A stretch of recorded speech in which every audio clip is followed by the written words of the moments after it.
are back with the next game. It is called Withering State. And at the very beginning it said, like, please be aware, caution warning. But welcome to the Withering State narrative demo. This demo was created for the Steam Next Fest in June 2026 to provide a brief introduction to the narrative, characters, and politics of the game. It begins at Chapter 2 and ends in the beginning at Chapter 3. As such, it does not include certain features such as complete character creation and dynamic political decrees. Please be aware that narrative, aesthetic, and technical details in this teaser build may not be indicative of the final product. Thank you for playing, and make sure to check out the communities on Reddit and Discord, and please report bugs and feel free to provide any manner of feedback on Withering State forums. Okay. Options, right, set to window so I can read chat easier. Sorry it took so long, I was like, my hair is fighting me, so I was like, good time to put in a clip. Alright, let's get into it. We're a little political leader, and we're trying to help my nation. Ooh, wow, there's a lot. Okay. Withering State is a narrative-driven RPG in which the story moves forward through dialogue events accessed to the option on the map, which can be panned using WASD, arrow keys, or by moving the mouse to the edge of the screen. Map icons. Locations with an exclamation icon indicate the presence of the next required story event. Locations with a folder indicate the presence of optional news reports. Alerts. Clicking on the respective alert banners will take you to each location with an international report, domestic report, or story event. Oh god. Menus. The reports menu displays country situations and previous reports for the chapter. Okay, so that's here. The politics menu displays current political structures and officials. That's here. The compass menu displays player, character, appearance, history, and politics. That's here. The glossary menu displays encyclopedic information on selected topics. That's here. This is the map. I'm gonna hit close. I'm gonna hit this. I'm gonna hit the politics. Okay, Constitute of the People's Republic of Sudlivia. So currently it's national soup. It's national soup. So we have the state, which is the Security Council. Congress. Oh, it even gives me more information. Wow. Security Council is the standing organ of the Congress of Deputies, a smaller group of individuals that exercise the legislative power when the larger body is not in session. Only ministers who are powerful party members serve on the body, and the chairman is almost always the general secretary. Oh god, okay. So legislation. So we have independents, we have the Sid Labor Party, and All Stivia Communist Party. Okay. Let's see, so he's the acting chairman, Ministry of Women and Social Affairs, Foreign Affairs, Nationalities, Defense, Interior. I never know what interior means. Currently serves as the Interior Minister and the youngest sitting member of the Security Council. He joined during his mandatory military service, soon articulating in the Krasny Higher Political School.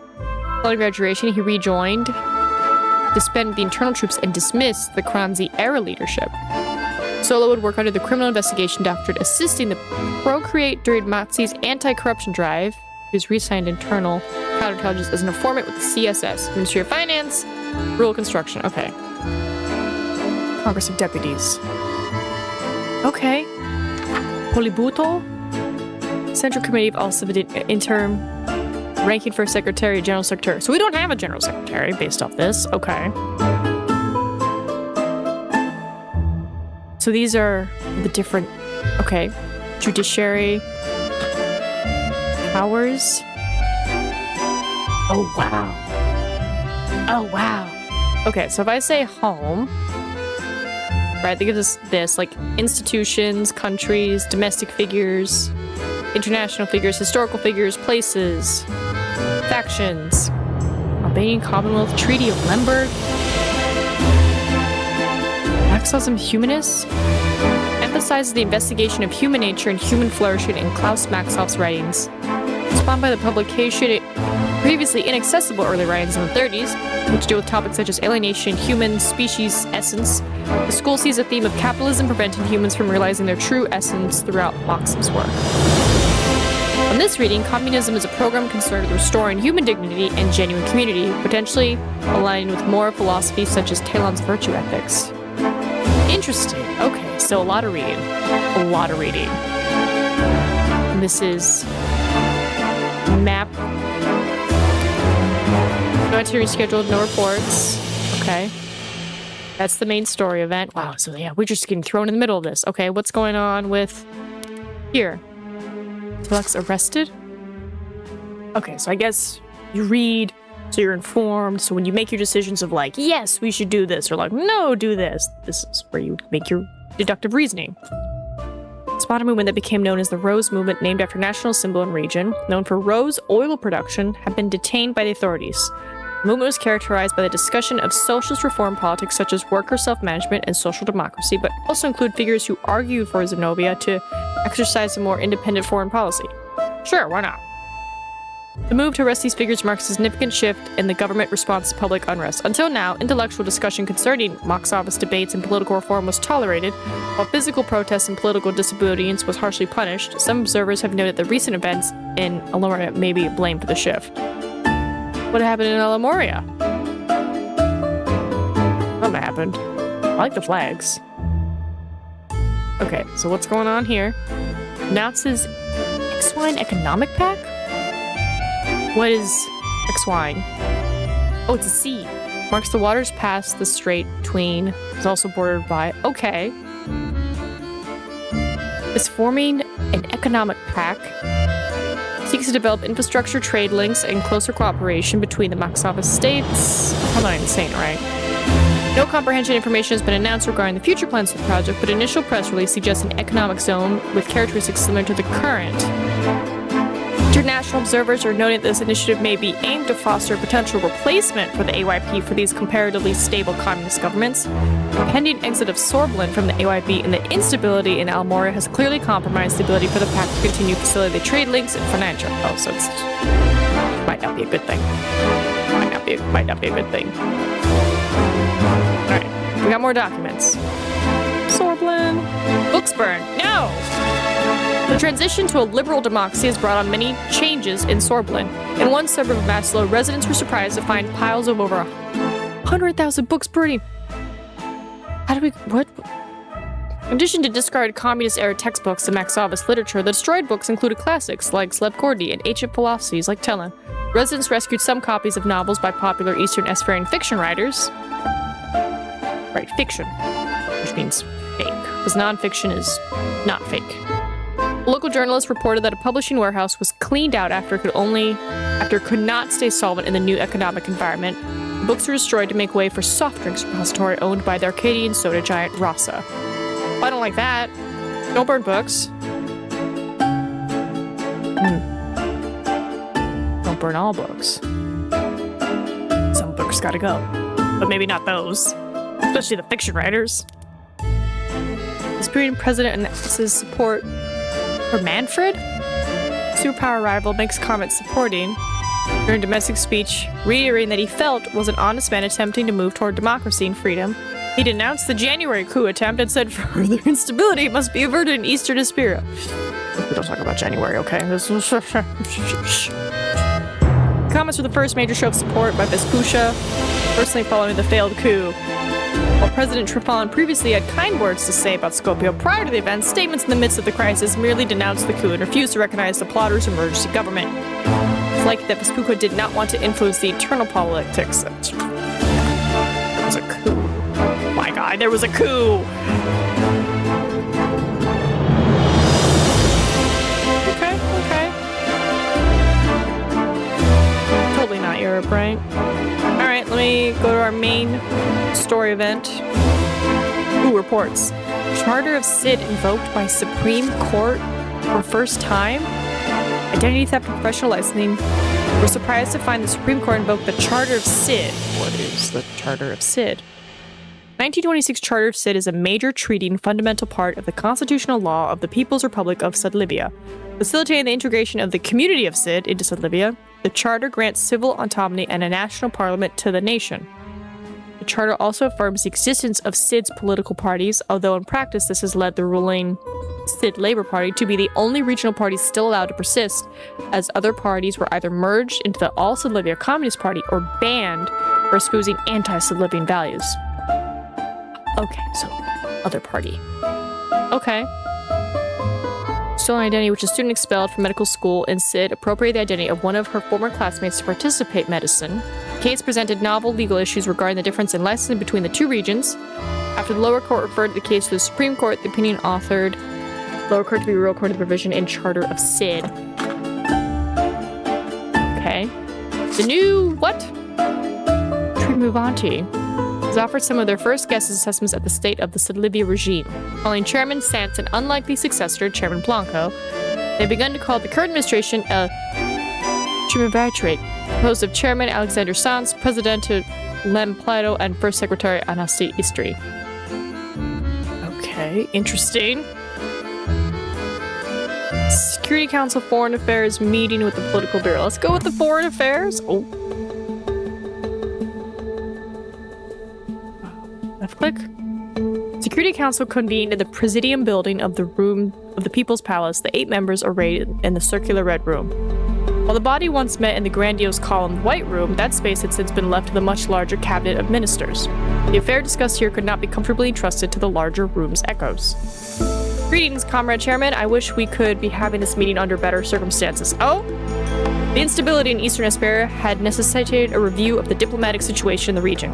Yet this meeting also served as an introduction to the Council's newest member, the hastily appointed Defense Minister, David Kios.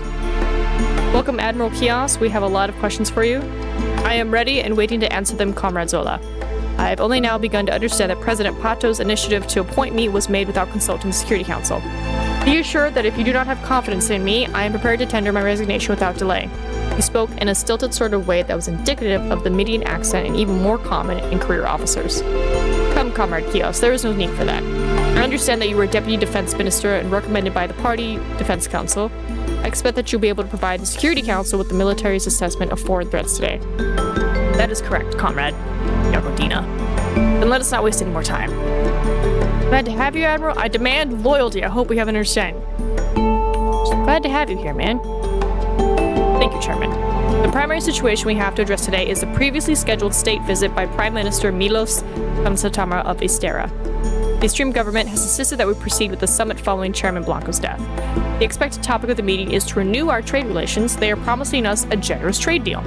Given that they've been struggling after moving away from socialism, their urgency is not surprising. The significant matter of concern is that there has been a flurry of diplomatic activity between Asteria and Thrace, indicating that they may be inking economic pact soon.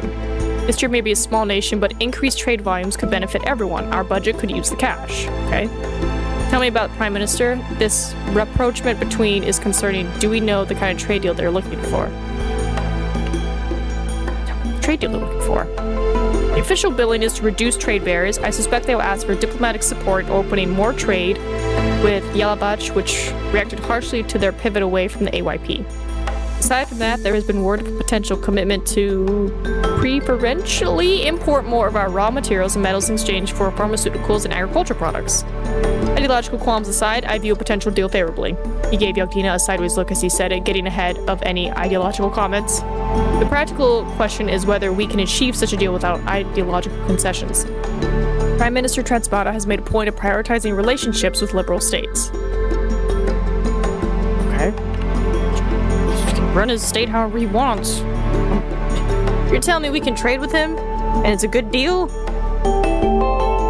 He was elected last year to a 5-year term, running on a platform of economic liberalization and increasing trade.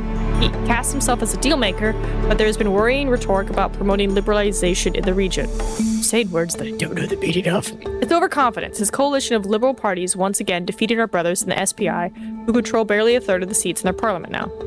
They have been declining ever since the death of Premier Catalin. We need to accept the new situation.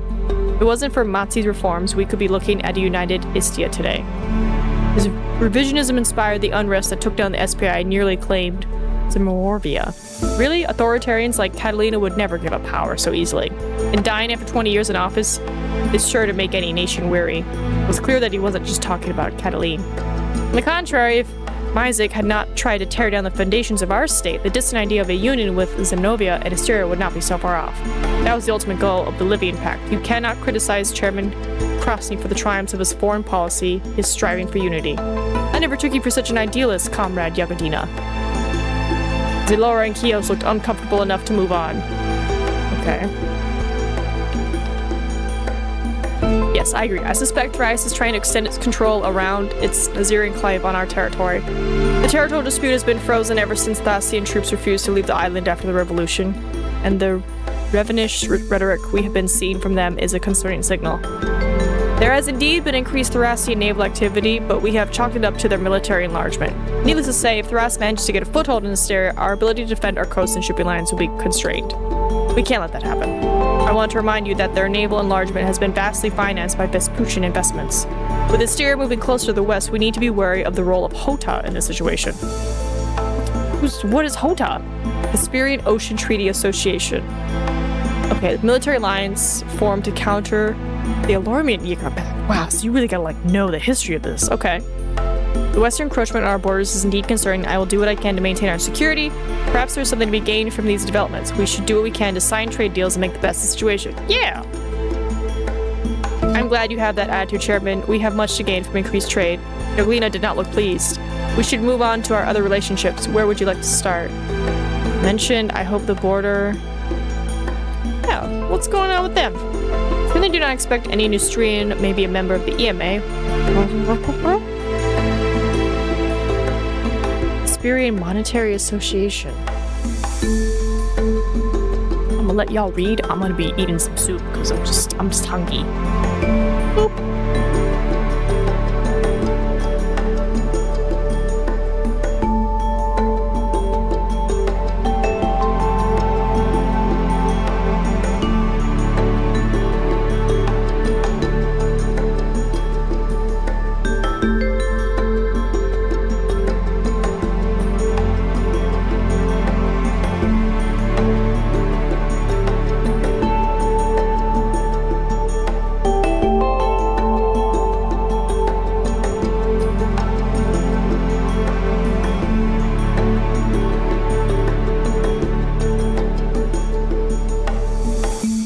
I mean, if they have a labor force and we don't have jobs, like if they need work, and we don't have jobs to give to work, I don't see why we can't offer. It's like, hey, let's get this like visa, like speed tracked for them, where it's like, hey, you're gonna go work for them? Awesome. You know, why not?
We are prepared.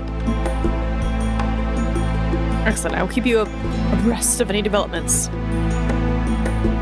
Okay. We discussed in the political. Actually, I suppose it's too much to ask for the Security Council to decide on diplomatic matters on its own. After what we saw in the last meeting, it's a miracle that the party could agree on anything at all. We'll have to resolve this division one way or another, but ignoring the guiding role of the party is a foolish way to do it. Do what I want. I want to open up trade, and I'm gonna let people work wherever there's work. If people got problems with it, I'll be like, handle your own stuff.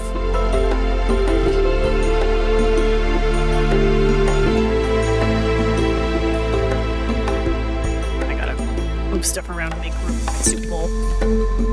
Next, you'll be advocating to create the office of state president, so we can be just like that. Let's see.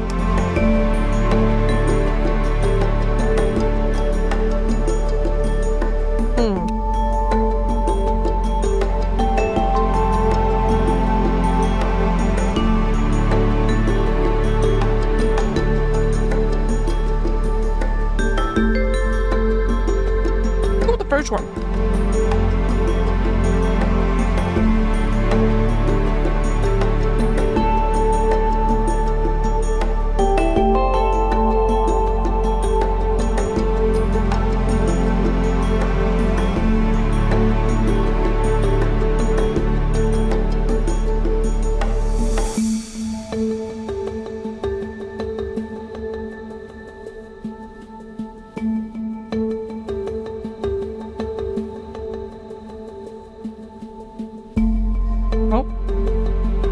Dawned on me that I don't have a chance to rest. Well, let's go have our meeting then.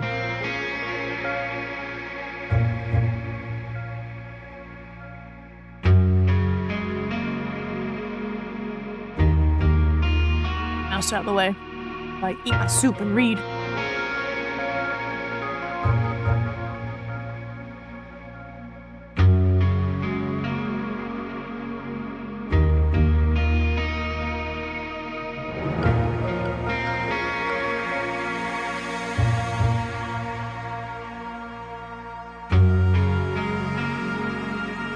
Dealt with. Alright, do we have secret police? Like, how are we doing this? Like, just politically dealing with him? Or, like, assassination?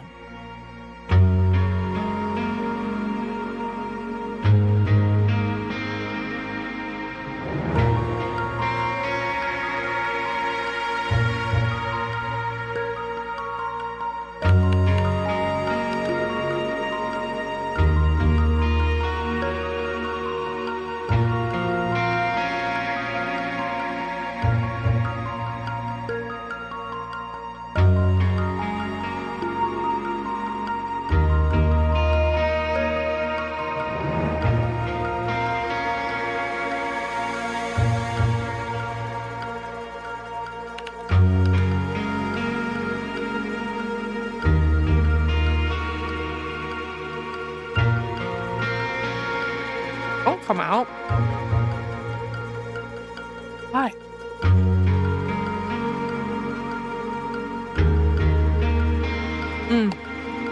I guess whoever this guy got hospitalized, they're hoping he comes back so we have an extra bow in our pocket.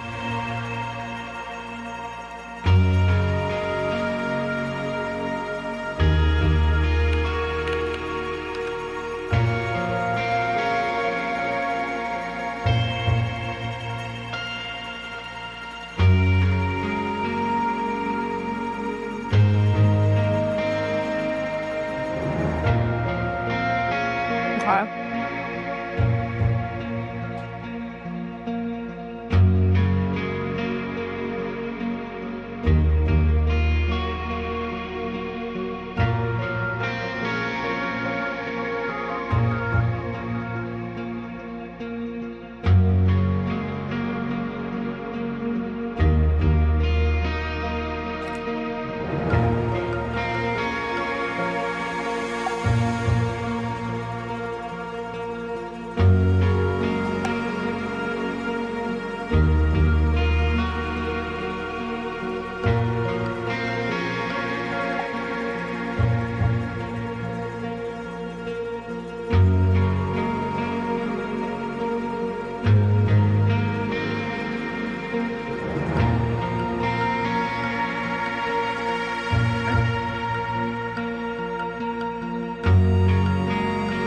Personnel?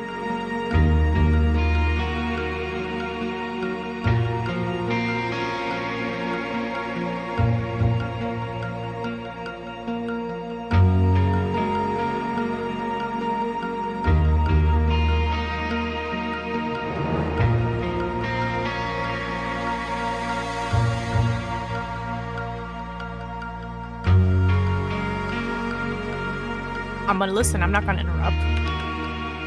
Right? Because I'm like, I don't fully understand the political game yet. I'm just gonna listen. I'm gonna be a good little noodle. Oh.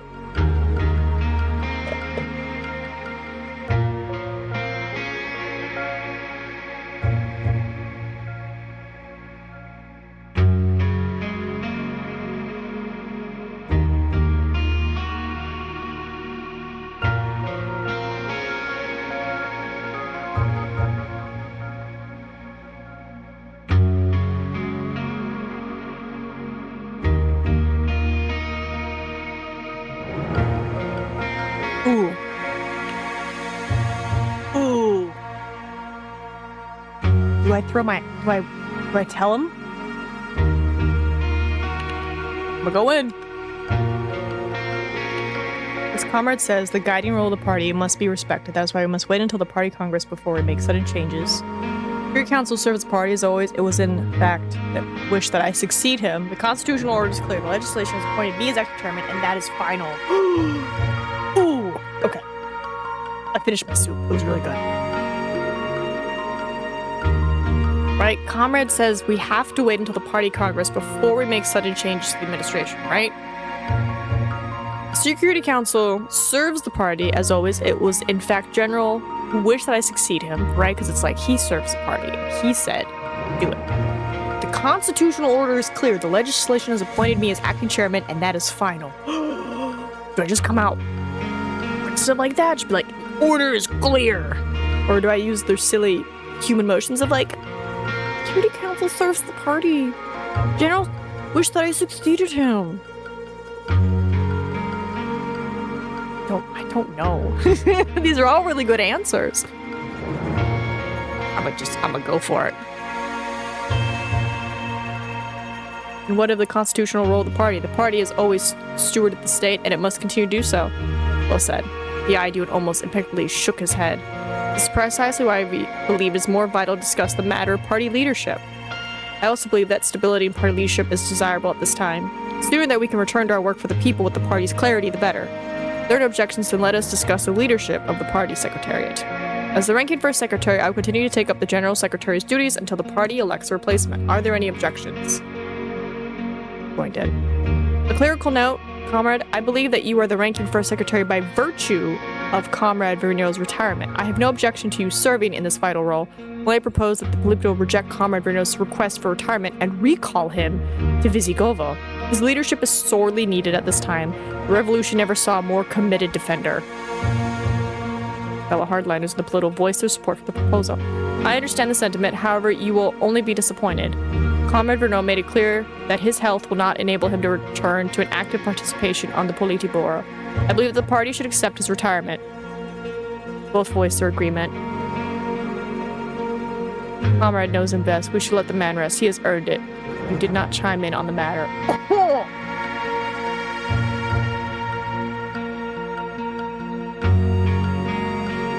How bad's his health?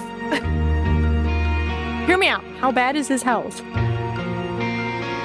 Right? If he's capable, then yes. But if he truly can't because of his health, then no. Very well, I propose that we send Comrade a request to return. Let us take it to a vote. I vote aye. Stood up as he always did when speaking and surveyed the room. He was clearly making a mental count of the votes in favor. I vote in favor. So the votes were decided. In favor, in favor, in favor, in favor, in favor, in favor, in favor. In favor, in favor, in favor. In favor, in favor, in favor. A unanimous decision. The unity of the party prevails. We may now proceed to the topic of party leadership. The absence of Comrade Blanco is felt deeply. However, the questions we have addressed today show that there are many matters to be resolved before the Politburo is ready to appoint a new general secretary. The upcoming party congress is one. In these trying times, is it not better to let the voices of the party cadre sing in whole? For this reason, I move that the Politburo leave the task of appointing a general secretary to the upcoming party congress. As if on cue, Paula rises to chime in. I support this proposal. We should proceed together as a collective leadership the way Titian intended.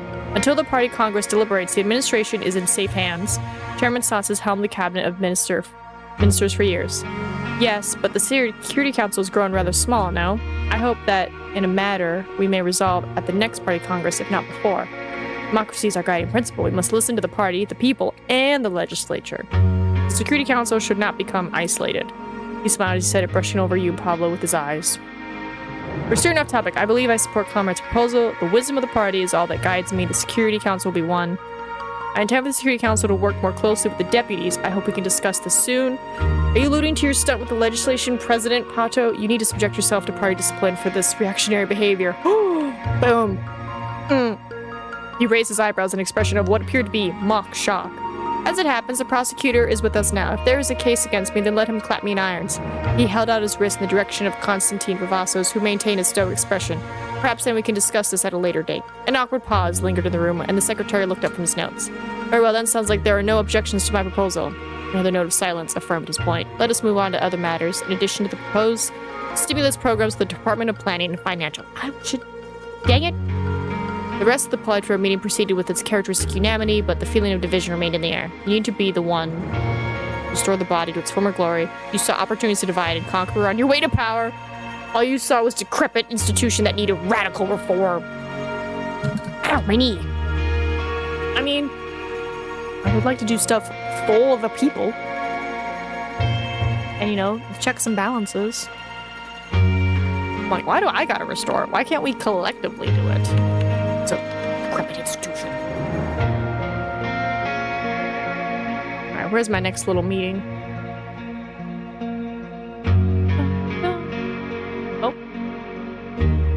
Where's it at? Let's see what we got here. Oh! Oh! There's a whole bottom section. What's going on here? First secretary calls for national status. Time for it to be elevated to the nation status enjoyed by the 5 constituent nations of Bolivia. It's entitled leaders to be represented on the enable more local government functions. Oh, yeah, like Guam? Yeah, sure. I approve that. Come on. Come aboard. Record number of visitors. Mining in the region has long been a secondary location for tourism and beach going. Record year with 500k international visitors. Wow, okay. Look at you go. Karen Blanco's hometown extends periods of mourning. Right. That's fine. Yeah, he died. It's weird. I hit space, enter, escape, which gets me out of that. And then if I hit escape again, it gives me that. I'm like, what is the quick way to go through that? Meeting with the first secretary. What do we got? Met him at the regional headquarters of the Istrian ASCP, a modestly tall concrete building near the center. The canopy of plants on its roof and a large spherical glass chamber on the side face of the square, the building stood out as one of the early experiments in socialist reform. He led me to the roof, where the distant sun could be seen melting towards the western mountains. He wrote that it was the most beautiful sunset in the world on the Styrian coast. An exaggeration typical of vulgar bourgeois poetry. Why don't we have more like it? I can see why you were the Mr. Culture. Why do we have more? You think so? I knew the architect and had him design many buildings in Asteria. The early revolution was a time of great experimentation in all fields of art. I'm afraid that Chairman Krasny was not a fan of many of these experiments. He and other orthodox Maximus took Maxoff seriously when he said that our material conditions transform our natures as humans.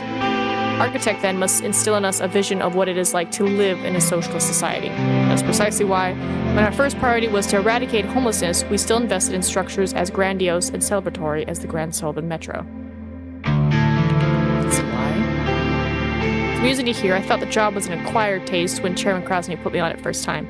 He just needed someone good at enforcement. We needed artists to start conforming to socialist realism, the language of the working class. Any one of us could have done it. The old generation, the revolutionaries, they read everything there was to read about art, literature, philosophy. As Friedrich Lenz said, to a communist you must enrich yourself with all the treasures of mankind. Not like many of these fools in the party today. I don't mean you, of course. You're not a fan of old poetry? On the contrary, I'm a great admirer of the old poets. This is the reason why Marino is required reading in any Asterian school. Of course, socialist realist poetry strikes the truer, and contains the values of the revolution, but no true revolutionary hates the past. A good test to remember. Communist has no time for such moralism. What do you want to talk about? Let's sit down first. My bones are aching from these stairs. Glad to have your wisdom. It's a nice place. Yes, a good place to rest wherever I had business. Come a long way. I remember voting for your appointment to the Security Council like it was yesterday. I'm sure it's been a hard time for you. More and more work pushed to the Premier's desk. Yeah, you made the best of it. Now you're sitting before me as the chairman. And how do you feel? Are you ready for the responsibility that you now seek? I feel good. It doesn't matter. It's been overwhelming. I'm like, it doesn't matter how I feel. It's a duty. Perhaps that's the right idea. Do not neglect yourself, though. You have a duty to the party, not just to serve, but to keep yourself in good condition. You're not as lucky to be chairman during the middle years of Blanco's tenure, when things become so glacial that I even considered a quiet retirement. He thought that he could hold the country together by balancing cadres against each other like chess pieces, not to mention the occasional concession to either the liberals or the crassness. But now we know that these divisions of the party were only waiting for a chance to explode. As the chairman, you've risen above these divisions, for now. President Peto's recent legislative support has bolstered your position, but he has also shown his hand. He has other motives at work. Do you trust him? I need to earn, or I'll have him removed. I mean, I guess that's one way we could go about this. You just gotta respect me. For better or worse, commands a great deal of respect among the Corps. Many will follow wherever he goes. You would have to convince a lot of deputies to have him replaced. I'm not sure it is realistic right now. But a lot of deputies are pretty firmly in the hardliner or reformist camp. Their support may hinge on your policies. That's not to mention the national secretaries of the party. Earning their trust will serve you well. Patients always serve me well. Keep a steady hand and an opportunity will present itself. Don't you have sway with them? Some, yes, but I'm far from the figure they hold in the most esteem. I was close with Mitsip, after all. That'd be Comrade Verino, if he's still breathing from his cave in Chero. Otherwise, Sancho's the new champion. Watch out for her. Josef Dovik may also be a hardliner, but he has too much the personality of a bureaucrat. Perhaps losing power once already has humbled him. Back in my day, there were no hardliners, only Cressets and Orthodox Maximus. I'm not sure why we've imported this term for Alneria. It's a bit awkward when applied to our Titanianism. Titanianism? Emerges the term to describe the ideological difference between the People's Republic and their communism. Because both states claim to principally ensue Marxism, many understood the term to represent geopolitical competition rather than fundamental tension. Indeed, the charge of Titanianism was levied at leaders in the AYP who unsuccessfully attempted to distance themselves from Almorian control, effectively referring to the crime of attempting to build communism without a Almorian direction. Oh, God, eyeballs. Okay. I cannot say that I disagree with the idea society cannot be expected to spontaneously develop consciousness without the party driving us towards the construction of socialism. Okay, who's anybody I should look out for? Everkind expression suddenly became pointed. I'm sure you know that everybody around you has an agenda. Do not give too much power to any one person, reformist, or hardliner. I would even be wary of your friend Pablo. He's too capable of giving his friendship so willingly. Produced a cigar almost automatically. But Jen, do you have? I thought we're aligned. I appreciate. It's good to have you with me. I'm glad that I don't have to extol the virtues of listening to your elders. He exhaled smoke from his cigar and immediately began to cough, gently waving his hand in front of his face to indicate that he was okay. Excuse me, our lungs are what they used to be. You should probably quit. You've been feeling well, my friend? As well as you can expect at my age. You poured a bottle of sparkling water into a rimmed glass before opening some. Not gonna tell you to quit smoking, are you? Oh, tell me. Being an old man earns you some pleasures, don't you think? He leaned back with reminiscent eyes. Chairman Krasny hated smoking, did you know that? Detested the smell. It was Nicholas who warned me. Baron Massey, I mean. That probably saved my life. I once saw Krasny order a junior minister exiled from Viscovy just for that smell. He said he'd rather convict him of treason, but the old lungs would give him out before the firing squad got to him. Krasny had that strange sense of humor, one of the things that made him so effective, a statement. Wait, I thought you denounced. Have your feelings changed? That must have been a tough time to be on the... How did you manage? I'm glad you could laugh about these things now. Yes, it's a virtue. Laughter is what separates us from the gods. One more thing about Krasny. He once said that hysteria could be the beginning of the end of Soul Bolivia. You may be surprised to hear me say this. There is a real danger here. You saw the issues that we have faced. A large, devastating population here, a medium minority in the south, and most dangerous of all, an independent state to the north. The region is a fertile ground for nationalism. That's why Krasny cracked down as hard as he did. Until a new Sudliv man is created, one that is free of nationalism and religion, one who holds nothing dearer than brotherhood and unity, will be free of this danger.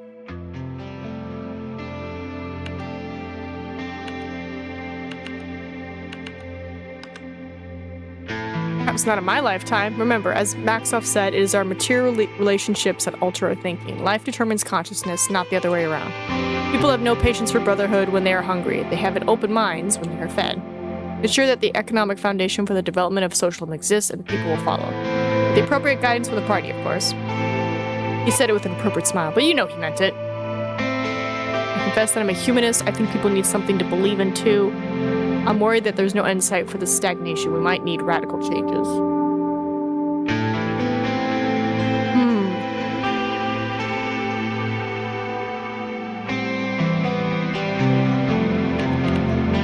It might.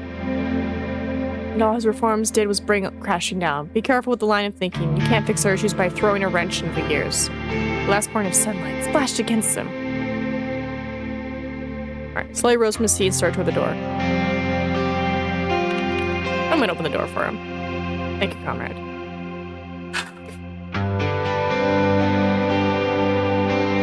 Oh, okay, it took me a second to realize what fell. From this vantage point, nothing in the city's evening hum suggests the trouble of any kind.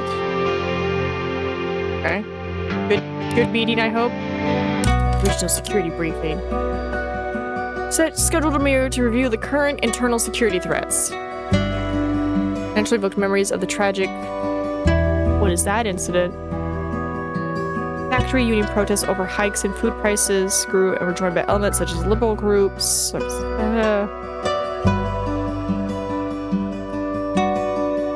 Live fire and a stampede that caused the death and injury of dozens. The official death toll reported 14 and dozens of injuries, but dissidents and international critics have long accused the government of covering up the true death toll. That doesn't sound good. You once again entered the headquarters of the party, climbing to the meeting room from the highest levels. Comrade Chairman. Catch you in the hall prior to entering the meeting. How are you, Comrade Montova? I am well, Comrade Sans. Is there something you wanted to discuss prior to the meeting? I've been wanting to ask you why you voted to confirm me as chairman. Yes! I did so because I have no time for those power games that men play. The sooner we resolve any questions of leadership, the sooner we can get to our work for the people. That is not to say that I would have voted for anybody. You have my confidence. For now. Yeah. Say thank you. Don't be like that. Better be important. I'm glad to hear it. Alright. I like to keep it warm as an old man.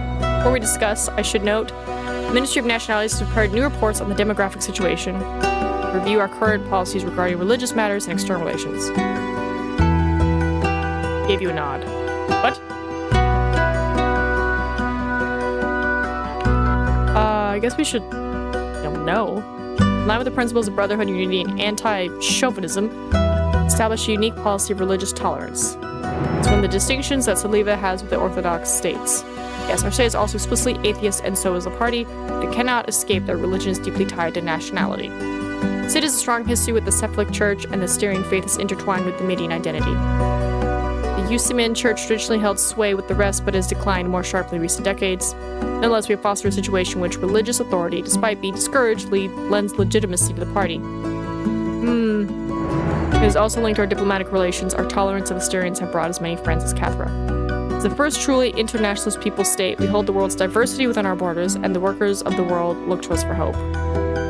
Religion is the opium of the masses. I'm in favor of taking a harsher stance against these outdated superstitions. Oh, religion has a place in our society. I'm glad that we've been able to accommodate these traditions.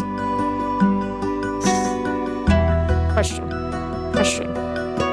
They can have their religion, but can they keep it out of politics? You know, separate church and state kind of vibe.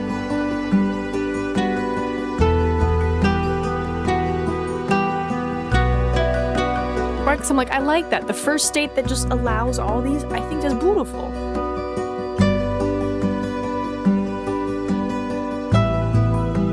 I'm willing to accommodate, just not have them use it for politics.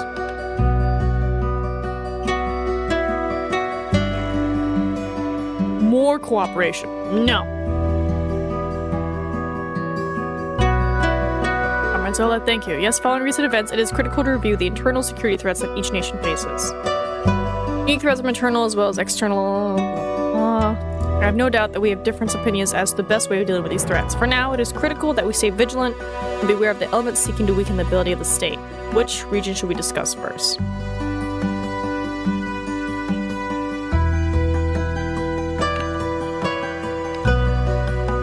Terrible tragedy. It's good that Chairman Blanco held the relevant officials responsible. Markova's career met its end that day. Oh!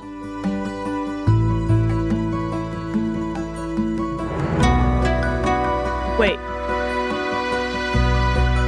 I have not been watching the stream. Oh my god, has it been upside down for you guys? Wait, how did that happen? Whoop. Hold on. Hold on. When did we get upside down? When did we get upside down?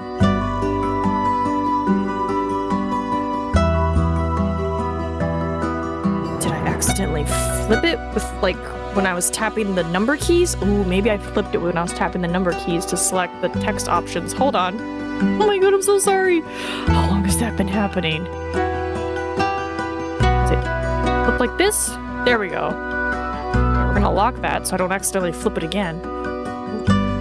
How long has that been upside down? Hold on. Interesting. I'm so sorry. Like, I saw we were good and then we just kept going. See, this is why it's important to have two screens. Oops. It's been several years since we have even seen the incident mentioned in a publication. Perhaps it's best for the sake of healing unity to move on from the national grievances of a darker time. The incident is representative of certain issues we've had with the governing. Tried to work it over diplomatically. Issues I believe have been inflamed by certain policies. Defanging dire threats is a move in the right direction, but more should be done. Policy discussion for another time. You could hear the icy undercut of a reprimand in his voice. Let us conclude, it's calm, but danger lies in the extent to which anti-sudden events may become organized. Okay. Elected by the fraternity trade. Matter to keep an eye on. Independence in the Congress. This is a distraction from the leading role. No, I think... Tell me about the Socialist Party. Be on the horizon, my revolutionary hopes were burning. We were allowed to establish offices. Trade, they remained, but were never truly legalized like the Sid Labor Party was. Especially the trade unions. Deputy associated with the fraternity has emerged as their leader. Alright, moving on. Is there anything to report in Medea? Currently represented on the security, you turn to David Kios. There are no internal security threats in Medea. All sectors of society are committed to brotherhood unity. The major threat that they face comes from Thrace, as we have seen concentrated efforts by propaganda channels to spread pro-Thrace images across the strait. Note, religious officials been targeted with extremist rhetoric formed from Magi. We're not seeing much successful penetration of prohibited messaging. A few arrests have been made, but none in the religious community so far. Policy of religious tolerance continues to bear fruit, brotherhood and unity above all. Okay, what's new with Sid? It is business as usual. The Sid labor under has been adequately cooperative. A sign that pluralism and local autonomy is a stabilizing force. We should look at using similar means to deal with local issues here. But did not interject. There are a number of critics, as always, of our economic policy in Sid. This includes both liberal intellects and party hardliners calling for the abolition of capitalism in Sid. He was referring to the tolerance for larger private enterprises accorded Sid's autonomy, most famously the Valero clique. Refers to the figures who control the last vestiges of quasi-private industry. The most notable companies associated are the Pontus Maritime Group and Sid Airways, and Marco Pontus is considered to be its leader. Interesting, okay. Finally, the status of the region continues to be a major issue. Passes 11th resolution calling for its abolition. Let's see something. So sometimes I notice like the letters will keep going, and then I feel like it recuts itself.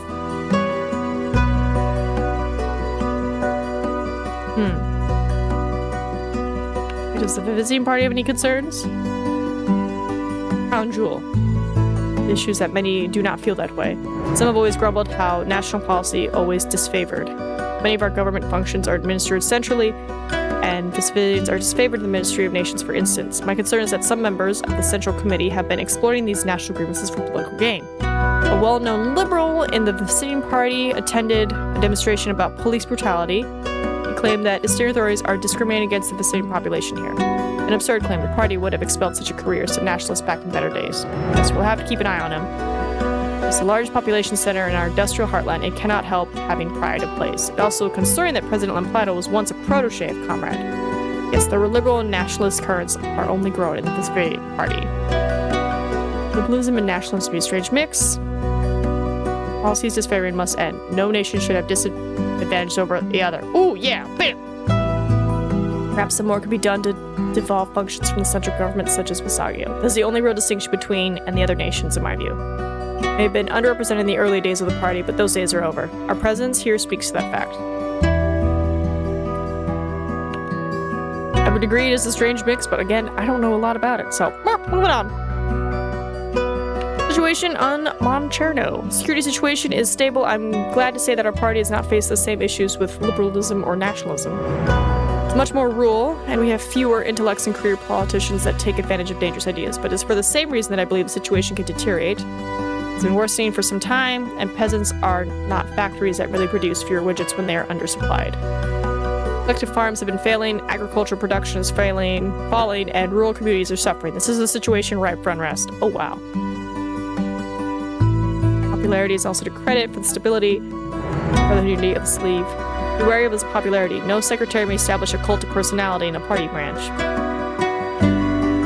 Peasants rallying around his image, they are calling themselves Vernotifcies. I can assure you that Comrade Verno's popularity poses no threat, especially after he has resigned his party post. Sounds like this meeting was pretty comprehensive. Is there anything else? We shouldn't overact these pressures or we risk repeating the sins.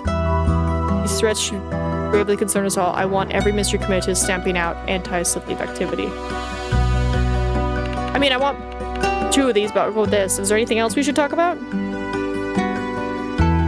That should be it. Everyone rose, clearly eager to leave. Gesture Workers Club, Maxim Square is hosting a screening of Battleship Tavirga. It's an acclaimed silent film about a Manchurian mutiny film that preceded the Sudlib Revolution. Enjoy your time, it's moving nonetheless. Good day, sir. Promotion of academic journals.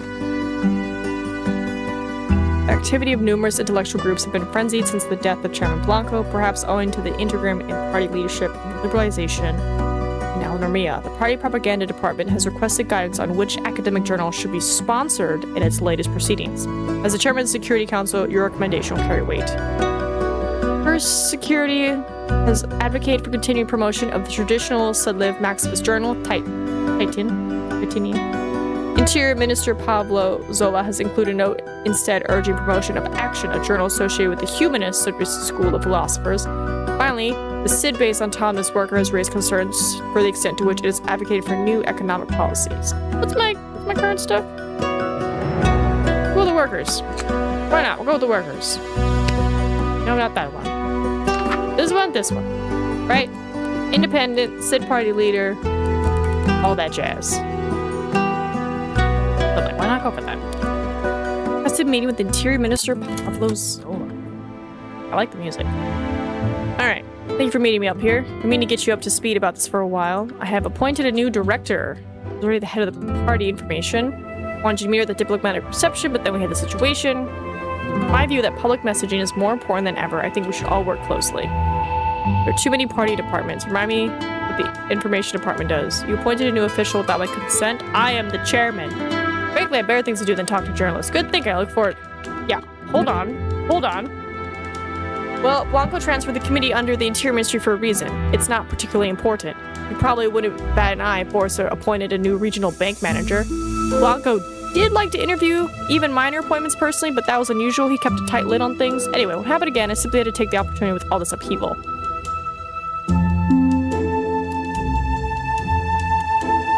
How many parties are there?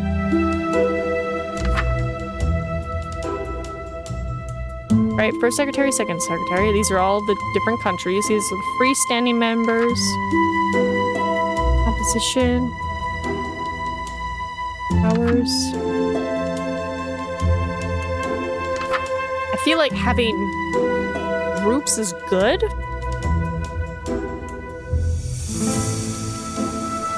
Because then everybody can focus on one thing, but there's probably such a thing as too many departments. Alright, look forward to working together. Finally talk about policy, admiration. You may not have exactly supported him, but you helped resolve the crisis. Leave that in his own way. Even the hardliners have their own vision of reform. Gain the people's faith instead of living idea. Agent of change. You have strange views for an interior minister. We all follow. What exactly are your views? You've invested a lot in supporting somebody that might not even share your views. I'm gonna say not many people. Because I'm like, I don't know. He was the head of districts before, after all. The head of what? The Director for State Security, commonly shortened to DIRE status, is the primary internal intelligence agency of the People's Republic. The height of its authority was a central security apparatus during Chairman Kraut's government, later downsized and decentralized under Chairman Massey, but still remaining powerful. It was an independent cabinet-level agency until 1970, and its directors were commonly prominent party members such as Malay Markovs and Anton Blanco. It is no less feared today, but its political authority has been subordinated to the Interior Ministry, no longer serving as a cabinet-level agency of its own. Huh. He also defanged the agency after the incident, and let's not discount his economic measures. Instituting the Zevlov freeze was far from popular.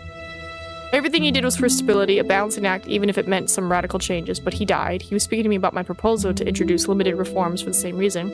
That's why he transferred the press community under my wing. Right? Put a lot into it. If not for friendship, then call it survival instinct. I'm a lot more sure that somebody like Yagodina or Peto will send me into internal exile or worse. But look, we've known each other a long time. We're very similar, you and I. We both owe our careers to the party Congress of 66, and we're the youngest members of the Security Council when appointed. So that's to count for something, so I'll promise you this, as a friend. As long as you don't try to bring us back to the days of Krasny, when discussion could not even be had in the Pledgerate, then I will support you. I may speak up, I may disagree, but I'll follow the lead of the party. We're both on the same side. That's fine. If we want to talk about stuff, we can talk about stuff. I get some strange views. He smiled. Ex-Sakura Blanco first made me the Deputy Interior after he began to restructure the security services. He wanted to wipe away the old generation, create a structure more accountable to himself, to the party. Sure, we are softer on dissidents than Krasny was, but that doesn't mean that we don't still keep a tight lid on disabling elements. I do my job, and my work has led me to believe that we have something to learn from the means of control that liberal democracies employ. They simply elect a new representative of the ruling class to oppress them, and everyone is satisfied with the change of face. Don't misunderstand me. The party is democratic, yes, but it has not provided this kind of outlet for popular discontent. Some limited pluralism, some transparency would inspire confidence without jeopardizing the guiding role of the party.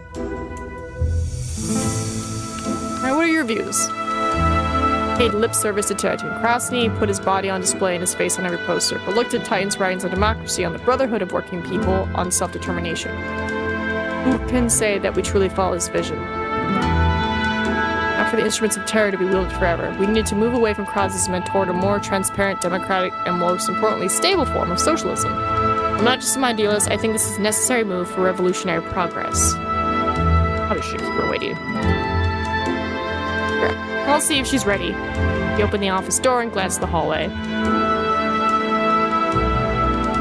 Within a few months, a well-dressed woman was ushered into the office? Did you mean moments? For months we stood at that door. For months we looked and waited for this journalist to appear.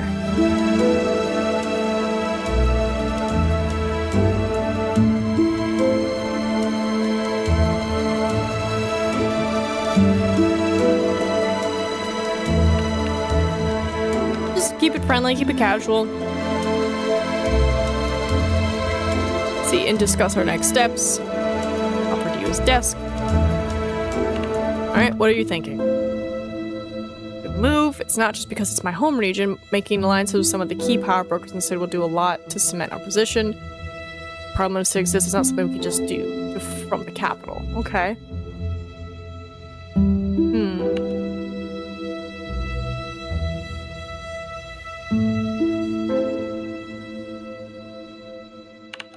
Alright, the more we can talk to the people, then that'd be great.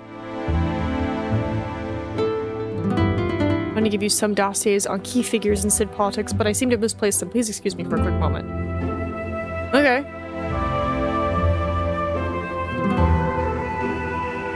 Be help with that. Anyway, unbiased opinion on what goes on in the party.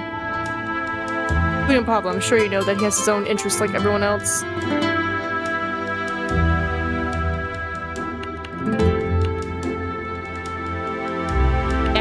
As flirting. I'm going to keep it business, professional. For a long time, he's a good man, passionate about his work. I didn't mean to imply you couldn't trust him. I'm just saying he wears his reformist opinions on his sleeve. As for me, I'm just here to serve. I trust the direction you want to take us in, Chairman. What do you think? It's a good time for lunch? Yes. Heard the restaurant just got a shipment of Arcadian caviar. Those riders are really spoiled. Let's teach them to share. No thanks. I had some work to do in my office. I like to share meals. That's a thing. There was something to the relationship that you didn't quite get. Oh. Oh. Oh. Oh, I say. So what is this bar up here? Is this money? State budget. Okay. What's this? Economic temperature, which can be a state enterprise for profit. Okay. Reformist clout, a vague measure of the political clout you have with the reformist faction. Okay. Hardliner clout, hardliner faction. Measure of the political clout you can invest and decrease. Oh, okay. Phone call from Chairman Vaskulin. Requested to set up a call with you prior to the state visit. Office waiting for the phone to ring. This is Vaskulin speaking. I'm surprised to hear him speak Vivaso Istrian. Likewise, Comrade Sans. But please call me Blas. I'm sure you know I'm calling to speak with you regarding Prime Minister Freshman's visit. Alright. I'll go straight to the point. We have credible reason to believe that Asteria is coming close to a deal with Thras to transfer ownership of the Lona port. Given your own intentions with Thras, it's paramount for Saliva to know that not going in bed with a snake. It's paramount for Saliva to know that that is not getting in bed with a snake.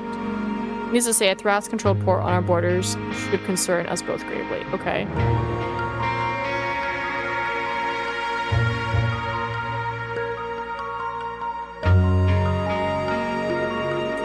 Right? Like, I kind of just want to be like, they're allowed to do whatever they want. If they want to transfer the port, they can transfer the port. Money is not so innocent. Thras has no benevolent interest here, not while Vespucca is pouring so much investment into them. Certainly not while they continue to occupy your territory. Okay. His leverage over you for the trade negotiations. He thinks you are in the weak position, even weaker than old Blanco. No better time for him to make out like a bandit with a new trade deal. Right? If he offers a mutually beneficial deal, I won't stand in the way. I have a duty to the people, right? Duty to the people. We need to unite against capitalism. Duty to the people. Supports my people. Both my people. Sure that is not being taken advantage of. Here's what I think needs to get trade flowing again to prove that his nation can flourish without socialism. He depends on his neighbors, our people's republics. He wants his cake and to eat it too. Her desist and contain situation. Okay.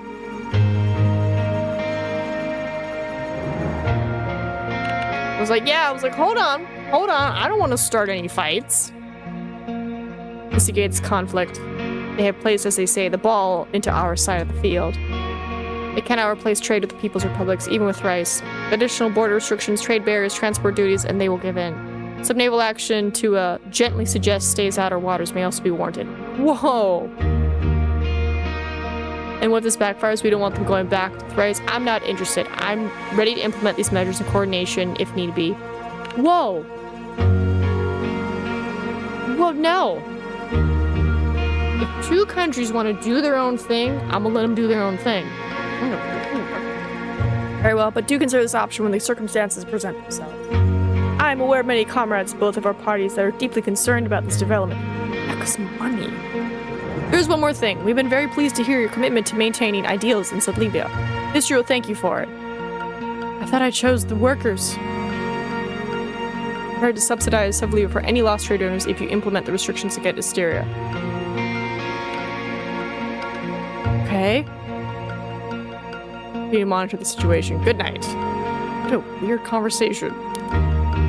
Support grows for Valetian proposal. The call transcript. They heard it? Among the higher levels concerned with the possibility has pervaded irrelevant. Still, soon led by Ivan, has come out in support of the Valentian proposal. Also reportedly sympathetic to the proposal. Okay. Alright, diplomatic summit. Let's go. You watch as the plane carrying Milo's Transmata and the Asterian delegation touched down. To shift away, you couldn't help but notice that they still used a plane of the Almerian design for their diplomatic needs.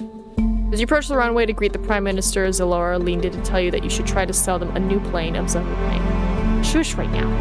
With their difficulties getting their trade relations stabilized with the AYP, they were going to need it. But everything churned on the outcome of this meeting. Thanks for having me here. It's very important for us to meet in these times. The click of 100 cameras sounded to greet him. Socialist fraternal. You embraced, but before you could make contact, you realized what you were doing and dodged out of the way in a subtle fashion. Excuse me, Mr. Chairman, we don't do that anymore. You began walking toward your vehicle's entourage in tow. Please accept my condolences on the passing of Chairman Blanco. He didn't want socialism smoochies. I hope you are not too perturbed by our insistence on continuing the state business. We wouldn't let such tragedies get in the way of progress. After all, we had every confidence that you would prove a capable leader. The revolution can stop for nobody. We shouldn't let unnecessary flattery stand in the way of business either. Very well, I can respect your directness. Parted ways as we entered our respective vehicles to return to the capital. As the delegations arrived in the People's Palace, Yevdima pulled you aside. I'm sure I don't have to remind you how catastrophic it would be if Thrice gained control of our dear neighbor's port. I don't care. I have no doubt that the Prime Minister will bring it up in your one-on-one. You set to meet with him in the round room. There's still time to move the meeting if you prefer. That's a trick that Livin would like to use in Zamoria. The disingenuous he disliked would find themselves in the worst corners of absurdity. I like your idea. Let's actually meet in front of the grand staircase. Get me the room with the longest table you can find. No, it's fine. Very well, we will proceed as planned. The brief reception was held in the hall where more hands were shaken and photos were taken. Finally, with our delegations thinned out, we sat down for talks in the round room. I must say, Visigova hasn't changed a bit. It was good to see the city again as we drove through. You've been here before, I take it. Oh yeah, back when I was an MP with the SPI in 61, we were meeting with our reformist comrades in Sotliva. Of course, back then, almost everybody had to be a member of the SPI if you wanted anything done. Catalina didn't give people much choice. So it was good to see Maxif moving in a better direction.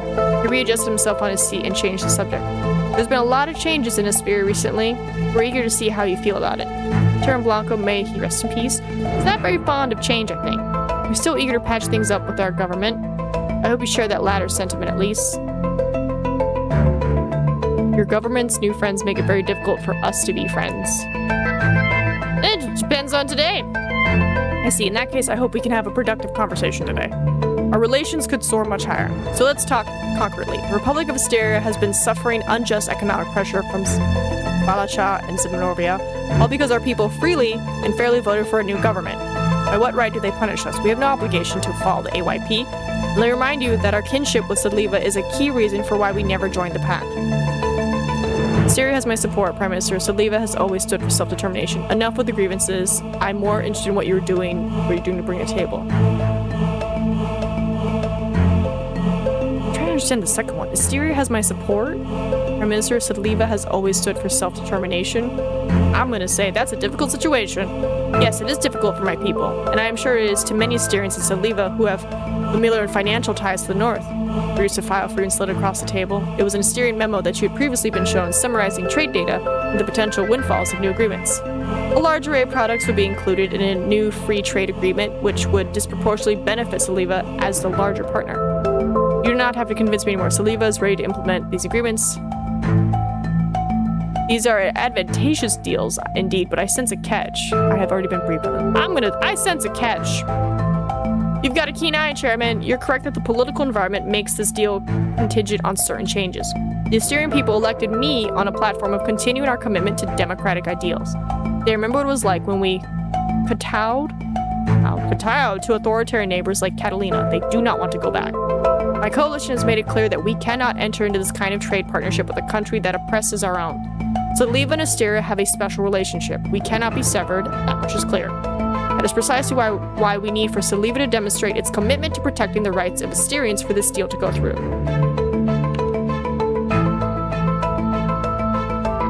I'm disappointed to hear that. What exactly is it that you need?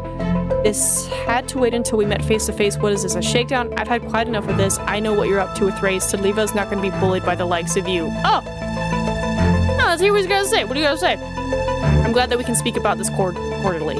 I apologize for the sudden nature of these details. You have to understand that there was a lot of uncertainty after Chairman Blanco passed. You know this deal is good for Saliva, and we can offer a lot more. All you need to do is show your commitment to the Asterian people by permitting Asterian parties to participate in your elections. Explain some more. You know that deputies affiliated with the Socialist Party of Asteria already served in legislation as independents. Okay, so kind of like how I have the SID party. Instead of being listed as independent, they're like, let us have our party. The same model already exists for the SID Labor Party. Surely there's no reason to continue denying the Asterian people the right of their own political representation. No doubt that your party will be resistant to these changes, but I have confidence that a man of substance can convince your comrades that this is a mutually beneficial agreement. Surely you're not denying that South Asterians are represented in the SID Labor Party. That is absurd. You're talking to the right man. I wholly support. Let's slow down. What exactly could you offer us to make this worth it? I'm shocked that you have the nerve to come in here and tell us how to run our country. I mean,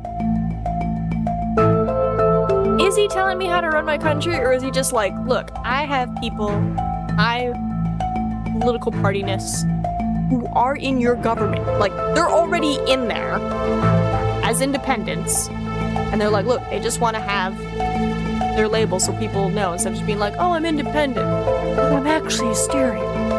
Instead of just putting all of the independents together, it's like, no, this is specifically Asterian. This is specifically us. Okay.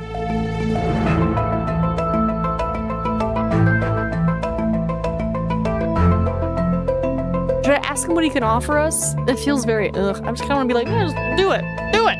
Do it. Excellent. He almost rose from his chair as he said it, catching himself between professionalism and excitement. There's no reason we have to end it here. I have another offer for you. It has hardly been a secret that Asteria has been forced to engage with Thras following our estrangement with AYP. When we were being stifled economically, they offered us a lifeline at a cost. Out of hope for these discussions, I have not accepted their proposal. He produced another set of papers, passing them over in the same fashion. You saw an overview of the Lana port, the biggest of Asteria. In exchange for a significant sum, in addition to diplomatic and financial support, they have offered to take control of the Lana port.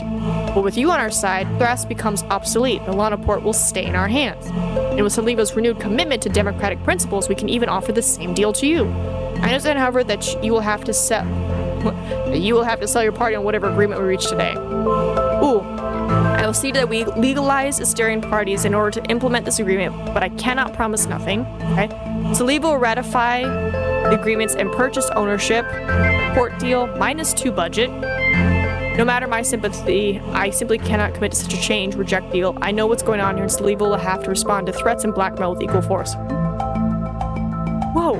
Whoa, he presented a very respectable case, and I'm like, if we get the port, or let him keep the port, then what's her name is gonna be happy, because she's like, don't let Thras have it, don't let them have the port, and I'm just like, he can do whatever he wants, but he's saying like, hey, because we left that group to do a different government that the people wanted, we were in an economical crisis. You know, we were drowning, and Thras is like, hey, I got a hand here. If you take it, we'll save you. You just have to give us your biggest port, you know? So they're like, we don't want to do it. But people gotta eat, people gotta live, gotta protect the people. So, shout out to him. And the fact that I agreed, he was just like, do you want to buy my port? And I'm like, I didn't, but now I'm like, do I want to buy your port? Purchase ownership. Trade deal? Yeah, let's buy the port, why not? Bam. We've done great work today. Future generations mark this day as the start of a new relationship between our states. You will not regret it no matter how much trouble they give you back in Yizigova. Thanks, buddy. This will serve as a new hope to countless nations that international cooperation can still bridge divides in these trying times. He stood up and made his way toward you with an outstretched hand, and I can tell you that Saliva and Asteria have a long future together. You exit the meeting, return to your respective delegations where you came to face with Yogdina and a member of AIDS. So it looks like we are proceeding with the banquet, are we? I suppose you came to some kind of understanding with the Prime Minister? We may need to implement Chairman Cloud's offer. We have an opportunity to stop Thras's deal, but they want us to legalize. More than understanding, they want us to replace Thras in the Lona Port deal, but we would have to, yeah, more than an understanding. Bam! Furious, a dangerous arrangement, but one that could reap many rewards. This may be enough to convince the Politrid not to take any action against Asteria. Yeah, please no. Let's look back at the mass of suited men ready to move on to the next phase of the summit. I look forward to hearing your full report following the banquet. We proceed to the banquet where the refreshments and cordial exchanges could not clear the air of uncertainty among the parties. Why is there uncertainty? Soon you would meet with the Politburo, where the fate of this agreement would be decided with or without your input. Oh. I would hope you vote yay. I did good. Pros course.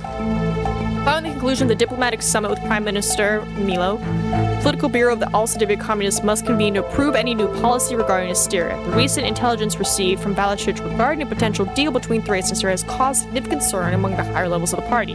However, the diplomatic summit resulted in a potential breakthrough in the opportunity to replace Thrace in the deal with Asteria, albeit at a considerable financial and political cost. It's fine. You have the opportunity to marshal your allies on the Politburo in support of the agreement or to accept Balich's proposal of using economic force to contain the situation.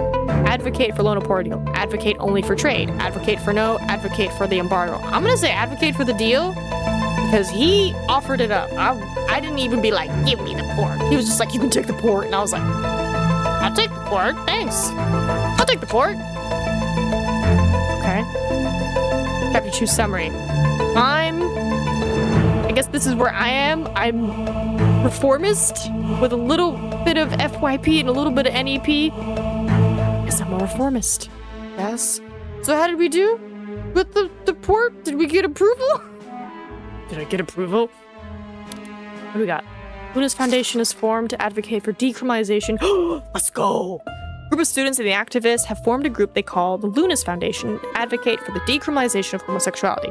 While significant stigma exists against homosexual relationships in Sudliva and much of the AYP, some voices have long pointed out an incongruence with the ideas of many comparatively libertine thinkers in the early revolutionary period. The group, being careful not to take a stance on any other contentious political subjects, is aptly named after Grigory Lunas, a Sudliva revolutionary who served as the first foreign minister of the People's Republic, openly gay. Homosexual relations were originally decriminalized as a result of the creation of a new legal code following the Sudliv Revolution. While many revolutionaries openly advocated for these policies, others saw that this decriminalization is a mere oversight in the creation of an entirely new body of laws. The tightening of social policies under Chairman Krasny later saw the recriminalization of homosexuality alongside a prohibition on abortion and restrictions on free divorce. Oh, I don't think we like Krasny. I don't think I like him. I don't think I like him. Let me check the top up here. Meeting with Foreign Minister Sasha Yogodina. Okay. A contentious meeting following Sudliva's diplomatic summit with Asteria has resulted in approval for the trade deal offered by the Republic, which will see the People's Republic allow Asterian parties in the Congress of Deputies. Chairman Alexander Sanz, who conducted the meeting, was a primary advocate for the deal. Hell yeah! So does that mean I have like a little party for them?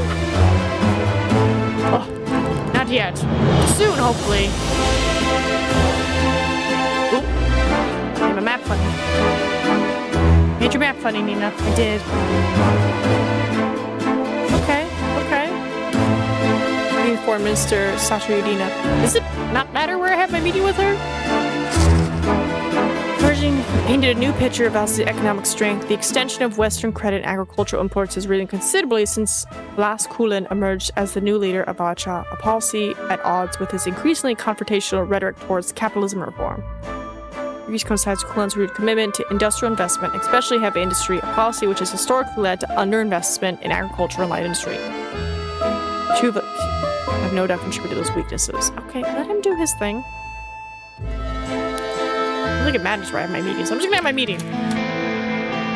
Discuss the fallout of the Asteria Summit. The what? As a veteran member of the Security Council, her influence was second only to your Troika, making it inadvisable to keep her out of the loop. And your shared distaste for Lempato and his attempted power grab helped foster the feeling that you were on the same side. Have a seat, Comrade Chairman. It is about time we had a comprehensive meeting. What do you mean fallout? I thought we did good. I thought they approved it. We met in her secondary office in the Senate building, a small space compared to the brutal landscape that hosts the minister. With little decoration save from a portrait of Titian. Is it Titan? I feel like Titan has no A. The space could only be called astute.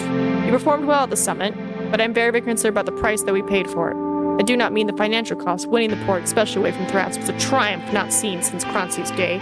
Yet we could not have imagined compromising the guiding role of the party with reactionary forces like the SPI. Yet they approved. How have the other countries reacted to the deal? Rice has unsurprisingly issued condemnations regarding the untrustworthiness. Otherwise, we have seen positive signals from the EMA. They were concerned about building deeper commercial links in this region. We have not heard much from AYP states. I suspect, however, that Valacha and Zamora will have mixed views. I'm sure they appreciate our efforts to resist creeping Thracian influence, but the concessions of liberal forces will cause a lot of unease. Yet they approved. Yes, because of the necessity of preventing Thrace from acquiring a foothold in Asteria. We could not have seen to reverse course the moment after the summit. It would embarrass the foreign minister, the state, the party. You left me with no choice but to support your position, albeit reluctantly, in the Politburo. Sounds like you wanted to talk about something else. That is correct. I need to know what direction you intend to take with foreign policy. The Syrian summit left me with a mess to clean up. I think we'll have to stay on the same page from now on. There's also the matter with the upcoming party congress. I'm sure you know that there are many on the central committee who are very skeptical of this deal. Somebody would call it revisionism. It has the potential to cost you and me a lot of support. It would be advisable for you to choose another path. What path would that be? I assume you're referring to the hardliners? A sensationalized term, but I see that it has stuck. Call them what you wish. Hardliners, crassness, orthodox, maximus. They only wish to see the party preserved. Patton's revolutionary project to be achieved. And they wish to see a foreign policy that is in accordance with those principles. And what path would that be? Saliva has always had a unique place in world affairs, not least because of the Molo Doctrine. What is the Molo Doctrine?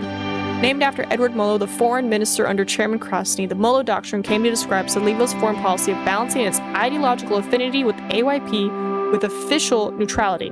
The doctrine emphasizes Saliva's independence and its commitment to maintain relatively cordial economy and diplomatic relations with the West. It is naturally most popular in the liberal community of Sid, and Molo himself was Sidborn. Despite following Molo's 1950 death, the doctrine is also linked to Chairman Masivi's overtures to the West following deepening tensions with the AYP. Though Saliva would oscillate in the strength of its relations with either bloc, the Molo Doctrine remained a cornerstone of Saliva foreign policy. It doesn't exactly tell me what it does. But it's becoming increasingly clear that this balance is unsuitable. Western powers meddle increasingly with our neighbors, arming Thrice and corrupting Asteria, and the AYP is no longer in a position to threaten us as it once did. I think that it's time for Saliva to step up and take control of the situation. Hold on now. We can help stabilize our socialist neighbors, reforge the Levidian Pact, and become an example to the AYP. I thought the AYP was bad. Military alliance, economic union, your growth plateau, have historically not caused significant strain to the undisputed geological economic dominance. Okay. There's really no other option. The East and West aren't everything. I think can maintain beneficial ties with both East and West. I agree that we need to provide critical support to the Eastern. The West offers opportunities we cannot let pass. Right? No other options? What about North? What about South? That is true enough, but they are the powers that dominate our region. And imperialism has ravaged the world, such as they are the ones who hold the cards, the resources. We have inked many beneficial deals with states in Cartha, it is true, but they pale in comparison to what we can get from the superpowers. I think we can maintain both. Perhaps it can, but at what cost? I have a port now. That's the cost. As the AYP crumbles, the West will grow emboldened. Trials tomorrow's demands show that we will become the ones selling the rope with which they will hang us. Yes, the AYP has committed countless errors, yet our revolutionary principles demand that we save them from the brink of collapse. You overstate Saliva's influence. We are no superpower. Countless errors indeed. The AYP has supported countless brutal autocrats in Kratha. You also believe that our domestic policy must align with the AYP? I'm trying to fully understand what's going on. I almost want to be like, we're not a superpower.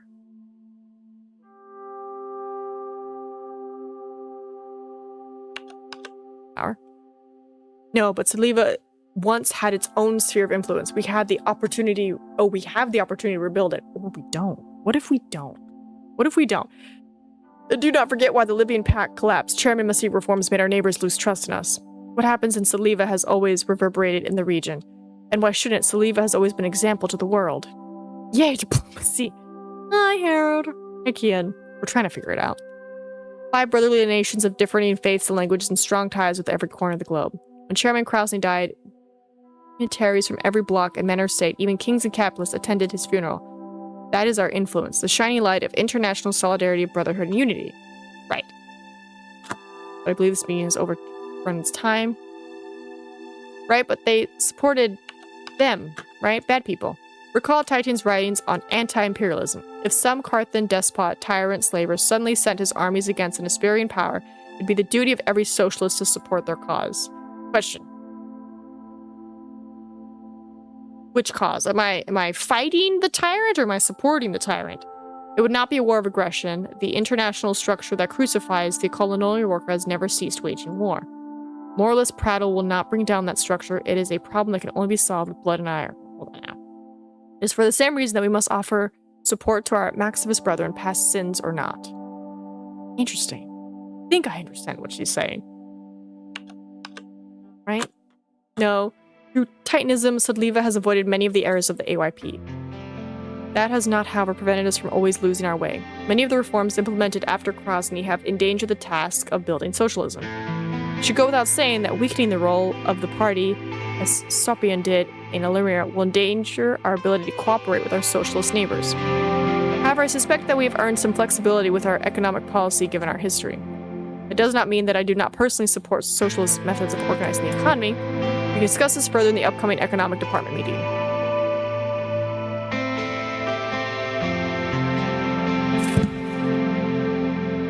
Like, I kind of get where she's coming from, but she's very much like, we have to go to the West. We have to help the West. I'm like, I would love to help the West.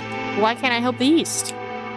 Because you just paddled on this thing. It was like, well, we have to support our brethren. It's like, well, this brethren said help me. They're trying to force us to sell our port to them, but we'd rather sell it to someone we know. And I'm like, I will gladly buy your port, so I'll leave you alone. I'm going to say it's over on its time. She glanced at the clock. Very well, I'm sure you have some business to attend to. I encourage you to heed my words on this matter. They are not only mine, but represent the needs of the party. Calm down.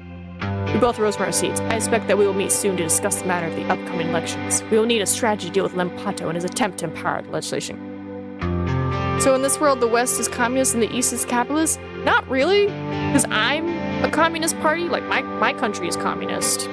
But I think the party that I just did a deal with, Hysteria, I think they're a socialist. And they, like, recently changed their whole government structure, right? Because they were like, the people voted for it, you know. They were like, we're tired of this. We're tired of it. We want something else. And apparently they voted for socialism. So the government did it. And then, oh no, it kind of collapsed a little bit. And everybody's like, see, socialism doesn't work. And it's like, well, yeah, because you changed from communist straight to socialism. You didn't have no ramp up period. It was like, he's getting his feet. And they were struggling. And then apparently a neighboring country called Thras, which we're beefing with for whatever reason. We're beefing with them. I don't know why. But they were like, hey there, tiny little country. I see you have a giant port. Can I buy it? And they were like, we don't want to sell it. And they're like, but if you buy it, I give you money and I give you food so your citizens don't die. And they're like, So I had a meeting with him and he's like, listen. You don't like him. I don't like him. I don't like the Thras. You don't like the Thras. What if, hear me out, what if our political party, when it votes in your government, is like represented? Because right now they're just listed as independent. What I think, right? Right now they're just listed as independent. And they're like, we don't want to be independent. We want to be like the Sid Labor Party. Because that's like another country that gets to vote. I don't know. Politics, right? So they're like, we don't want to be independent. We want like our official name, like the Sid Labor Party versus the Communist Party. And I was like, yeah, sure, why not? And he was like, oh, really? And I was like, well, yeah, it makes sense. If we already have a different country voting and they have a label, why wouldn't you get a label? That makes sense to me. And he's like, oh my God, thank you. By the way, do you want to buy our port? And I was like, what? And he's like, we'll sell you our port. And I was like, what else do you want? He's like, nothing. That's it. Just if you buy the port, we don't give it to those guys. So you don't have to worry about those guys putting a foothold in your thing. And I'm just like, sure, why not? I'll buy your port. So everybody's a communist. Generally. But my country is a communist party, and like the leader, or the general secretary, he just died. I think he was assassinated, from what I'm gathering. This is a demo, right? We're thrown into the state of Chapter 2.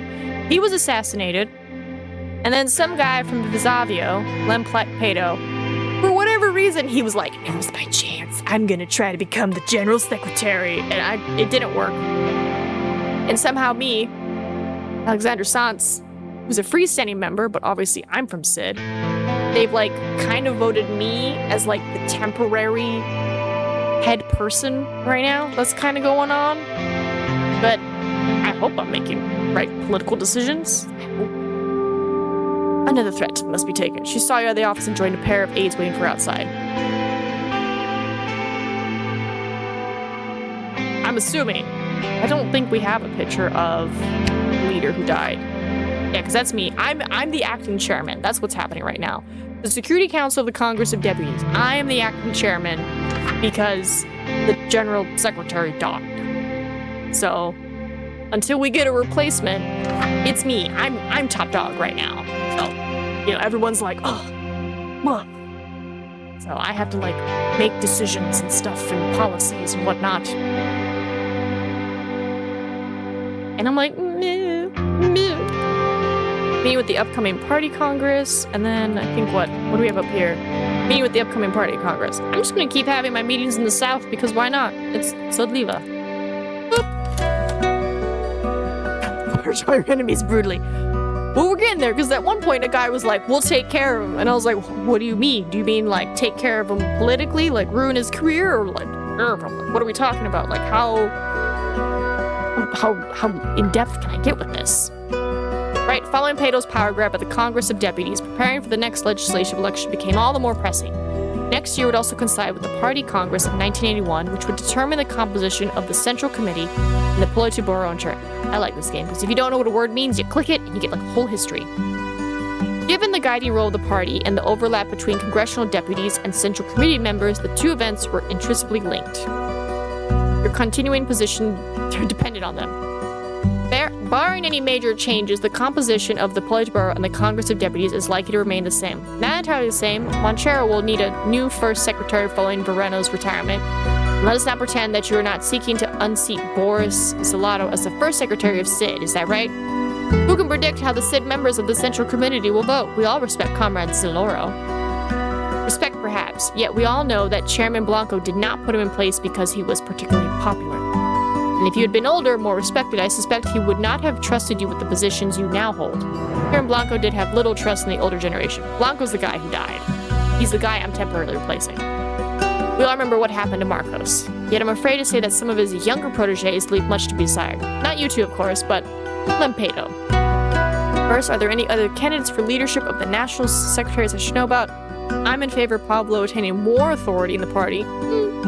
I'd be happy to endorse Comrade Yogodino for leadership of the SID. Right, we need to discuss them. I have an upcoming meeting with them.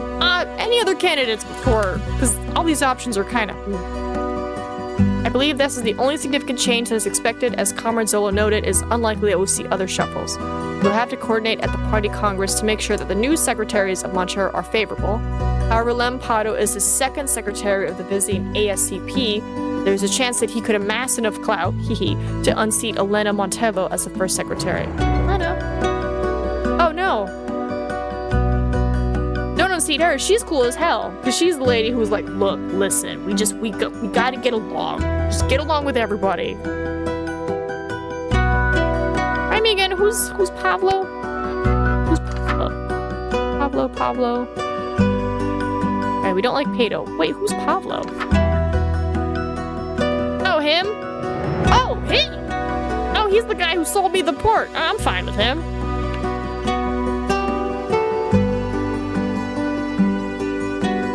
Right. Yeah, no. Yeah, I'm fine with that. I'm glad to have your support, but I wouldn't openly campaign against Comrade Zaloro. Regardless, your intent is clear. If you say so, shall we return to the topic of Lempedo? He is the major unknown factor of the Politburo. I hope you explain himself at your upcoming meeting. Looking at you referred to Pato's recent invitation to meet in his office. Explain himself or not, it doesn't matter. We need to be rid of him. He cannot be trusted as an ally. He is too unpredictable, has too little respect for the party. His connections to liberal and nationalist currents of the visiting party are also a major risk. She kind of reminds me of Angela from The Office. I don't know why. Yet Comrade Pato is a member of the Politburo. His position in the legislation speaks for itself. Yay, purging time. Oh, hold on now. Can you be so confident the party will support his removal? I'm inclined to agree with Comrade. We need to find a way to deal with him. We need to avoid further instability. Pato will cooperate. Why cause trouble? The legislation can be a powerful tool. Pato has shown that, at least. We didn't know anything yet. Let's see what he has to say. If what I'm gathering is true, he tried to grab the power as soon as the guy died, and they were like, no, you have to vote for this. Get him out of there. Let's get him out of there. You're right about that. There are many who want to see the legislation do its work instead of being a creature of the party. And throw the state of the wolves of careers deputies, only the party can be trusted to work for the revolution. It is a dangerous line of thought indeed. Perhaps, however, a new balance can be struck. The party congress will elect the central committee not long after, which will convene after the new year. We will likely see a legislative leader chosen at the central committee, given that the legislation won't convene until the end of January. And that leader, the party's foremost deputy, will of course become the president of the Congress of Deputies. Oh my god. What purpose does the congressional presidency even serve? Let's review how the electoral system currently functions and what changes could be made. What about the CLP and independent candidates? What should we do with the breathing room you mentioned, Pablo? Right, what can we change about it? Sure, the majority of deputies are elected by local districts and are nominated by the local party organization. Everywhere but Sid and some parts of Asteria, the ASCP candidate is the only one on the ballot. These candidates only lose if they are so disliked that a majority of the constituency spoils their ballots. That's always quite embarrassing when it happens. Of the 500 deputies, 125 deputies are allotted to organizations like Lincoln Trade Unions or the Socialist Youth. This is where most of our independents come from.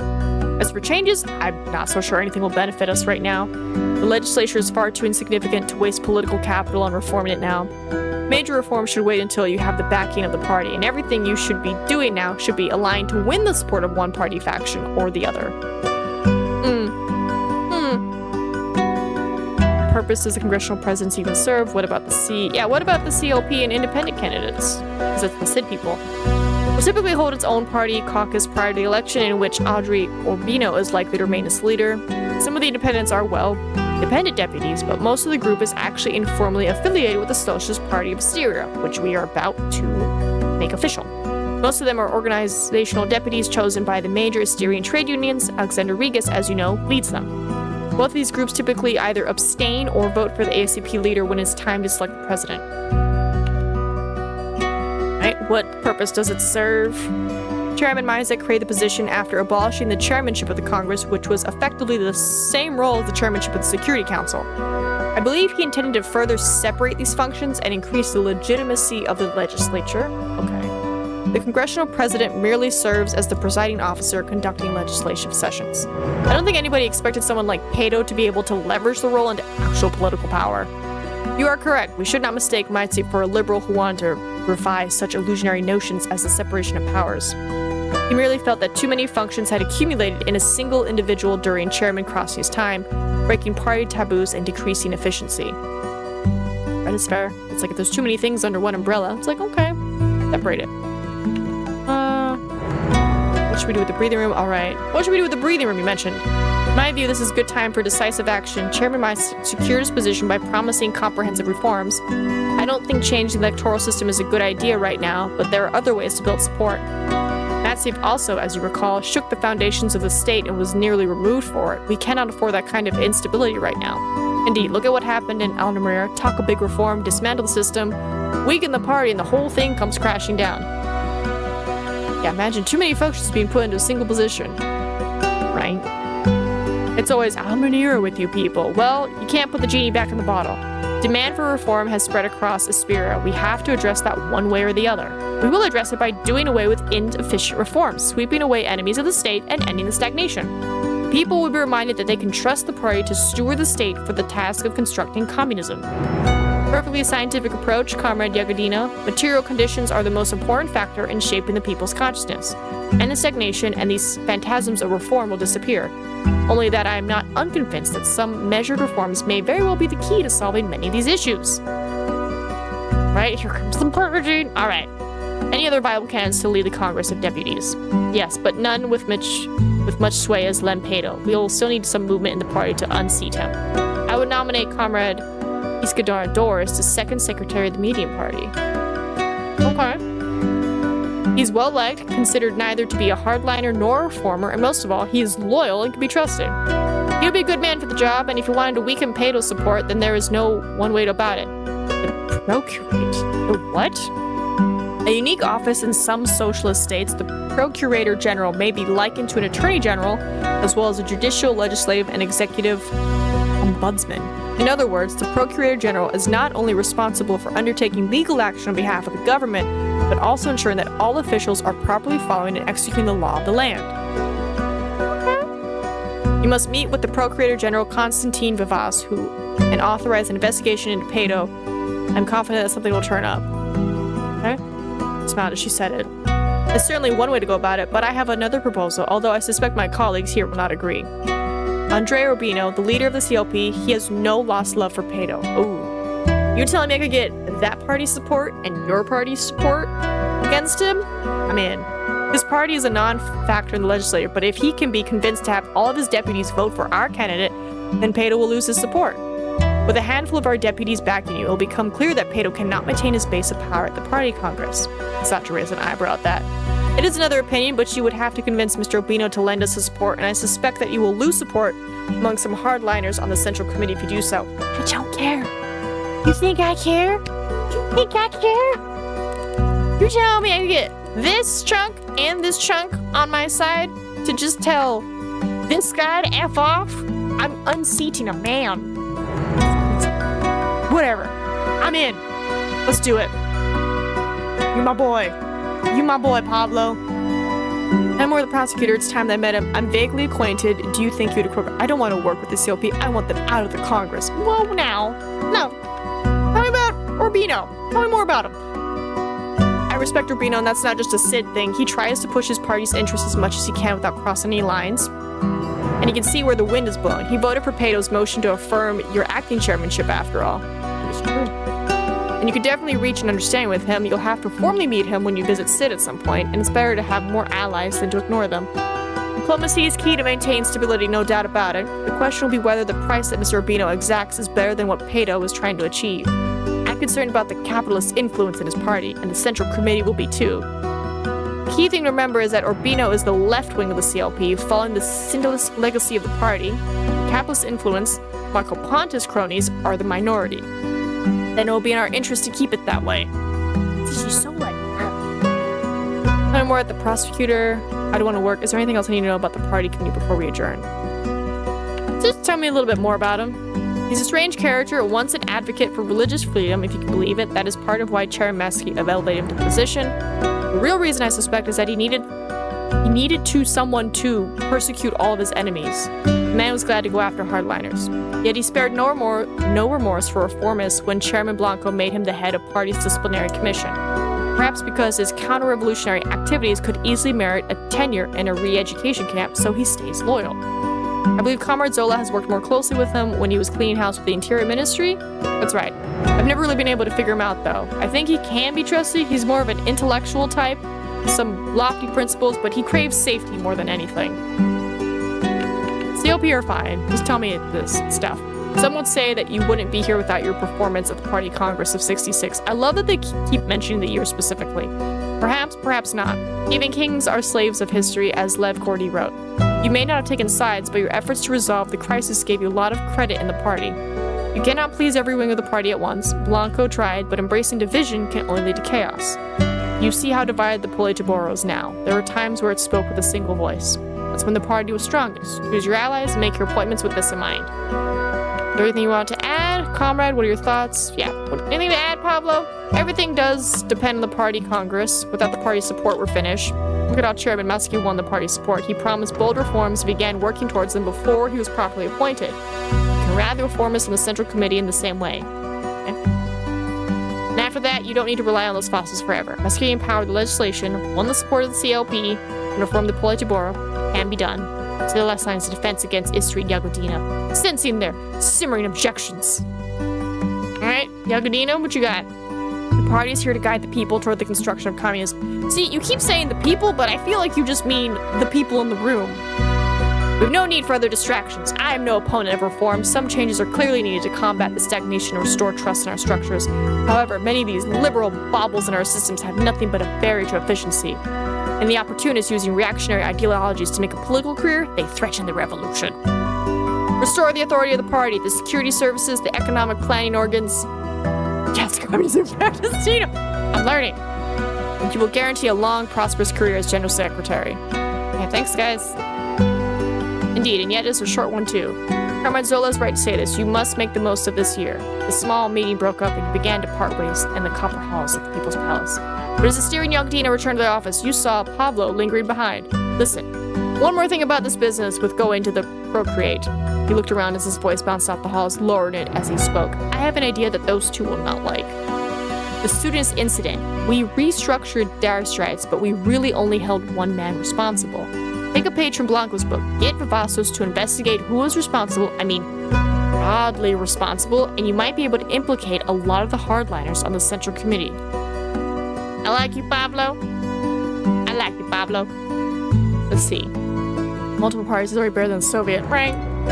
Look, I know you have your sympathies to the hardliners. I don't. But that doesn't mean you won't benefit from removing some of your rivals. I like the way you think. I'll definitely consider it. I'm concerned this would endanger the unity of the party. You're starting to sound like Krasny. No, Krasny and homosexuality. You shut your mouth. The party does not make mistakes, Pablo. You'd be wise to remember that. The party does make mistakes. Are you kidding me? Let's go, Pablo.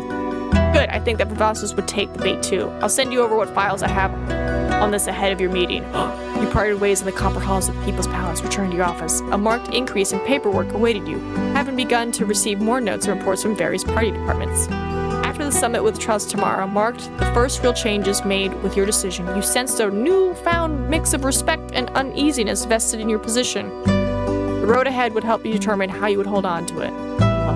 Is the demo over? No, okay, not yet. Because I was like, I'm invested. I want to know. Stimulus proposals? Give me the stimulus proposals. You enter the spacious hall. The People's Palace of Culture, a domineering building built in the socialist neoclassic style during Krasny's time, is now served as a museum and governmental office space. Aside from the economic bureaus were turning on a projector and arranging the binders left at every space in the square scene arrangement. You saw Kios and Pablo discussing in one corner while Malice sat idly scribbling in another. A stout man holding a folder approached you, who you soon recognized as Josef Dolvik, the chairman of the Economic Planning Council. Good to see you again, Comrade Chairman. You've been acquainted numerous times during your tenure on the Security Council, but had never worked closely. I'm pleased to work with you to tackle the economic situation facing us. Material conditions are my foremost. 2 chairmen in 1 room. I hope it's big enough for the 2 of us. Our system is going to need a big shakeup. I hope the planning will be ready to implement the necessary... Right? Let's do it. I'm just going to tell him. I might want to change this. He paused thoughtfully. It's going to be interesting to see what these measures entail. Right? I'm letting you know now. What we're doing doesn't seem to be working. We might need to change it. We might need to shake it up a little. The meeting began with introductions, opening statements, but it didn't take long for departmental rivalries to come into the open. In my view, that is, the view of the EPC and other planning departments, the most pressing issues facing us are the byproducts of this so-called stagnation. So a gray block, honestly. These included have been inflamed by the austerity measures imposed by the Ministry of Finance. Zaloro let out a sternly imperceptible sigh. The Ministry of Finance, as you know, implemented these measures to address the unsuitable debt burden that ballooned by the end of Chairman Matsky's term. With our economic pressures, a debt crisis that would have forced us to cut essential services would have been unavoidable. I'm pleased to say that these measures allowed us to get away with merely withholding funding to novel projects and ministerial budget increases. If I may, it's worth noting that we now have financial resources deployed to new projects once again. Debt has been receded from critical levels. Don't celebrate yet. Following recent events, Alan O'Meara has signaled that economic subsidies to the AYP will either reduce or put on hold. Weakness in the AYP economies means weakness in many of our key trading partners. We will suffer from reduced trade revenues. With the additional difficulties in Asteria and Sorblin, I fear these economic pressures will soon enter their second phase. Everyone's freaking out. Everyone needs to chill. Thank you for the introduction. Despite the grave news, I have confidence in this meeting. Let's get back on track. I believe there was a presentation prepared for us today. We're here to address these issues together. The people are counting on us. Right? I'm like, people are counting on us. Of course, Chairman, the EPC is ready to serve. Indeed, we prepared a more detailed overview of the economic situation. Where would you like to start? Let's review our economic output and debt figures. How are people faring with unemployment and poverty? What's the state? Yeah, right, like, how are they doing? How are they doing? Unemployment has reached a high of 4.1% as of last year. Compared to other planned economies, this is a concerning number. Especially given our full employment policy, which subsidized the creation of surplus jobs in local enterprises. Explain that to me. Saliva has eliminated gross poverty, and we do not publish any official metrics. However, the EPC's internal poverty line technically puts 13% of our population in that category. Woo! Whoa! I can add on to this. My ministry puts the rate closer to 16, which has been exacerbated by a relative decline in funding for a number of services. While homelessness is not a significant issue due to the surplus of state housing, rates of delinquency and alcoholism have increased due to economic pressures such as unemployment. The Interior Ministry has some proposals to address these issues, Chairman. We'll review them at a later date. I hope that these proposals involve increasing funding for the services that the Sudley people have been promised. Order alone cannot transform men. Well put, Mrs. Montova. These issues are a reminder that material conditions, as Maxoff explained, play the central role in the well-being of society. Reducing unemployment and providing our people the dignity of labor will go a long way. Well, hold on now. Not just labor. A job, right? So your economic output, debt. Tell me more about the full employment policy. What's the state? No, I'm going to focus on this thing. Tell me more about this. The full employment policy seeks to ensure that every citizen may enjoy the dignity of fulfilling labor. Enterprises are encouraged to employ as many citizens as possible. Unfortunately, the policy does create inefficiencies as many enterprises hire too many workers to use them effectively. It is often a drain on the state budget. Providing for the people is never a mere drain on the budget, Comrade Zalora. The alternative would cause unemployment to skyrocket. Nonetheless, our goal should be to create new employment opportunities that meaningfully contribute to the economy. So, like that one country that said they had a shortage. You are right that a premature suspension of the policy would cause significant instability. So, wasn't there like a neighboring country that like needed people to do jobs?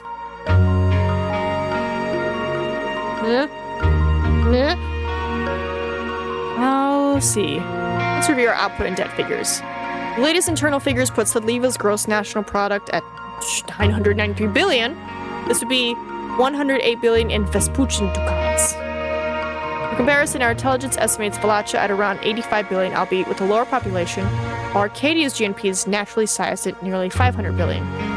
Our debt stands at 238 billion yen, representing 24% of our estimated GNP. This figure, while quite concerning, is a significant decrease from our one-time high at 36%, and our current interest burdens are also much more manageable. We owe you for these efforts, Mr. Zalora, but let us not forget what it took to achieve them. Austerity measures and overtures of Sid capitalists did much to discredit the guiding role of the party. Galvin nearly slammed his fist on the table in agreement, catching himself and suddenly for an affirmative nod, just like... Yeah. I'm quite aware of the unpopularity of these strict measures. Let us not forget that our economic growth under my seat was fueled predominantly by Western loans. As explosive growth failed to materialize, we had to reckon with the debt eventually. The state of our currency and foreign trade. The Sudliv Den is officially valued at a fixed rate of 9.3 to 1 Vespuccian ducats, the global reserve currency. This has been the rate since Massey ordered the issue of the new den in 1964, as the den is not internationally exchangeable and citizens are not allowed to acquire foreign currency without proper permits.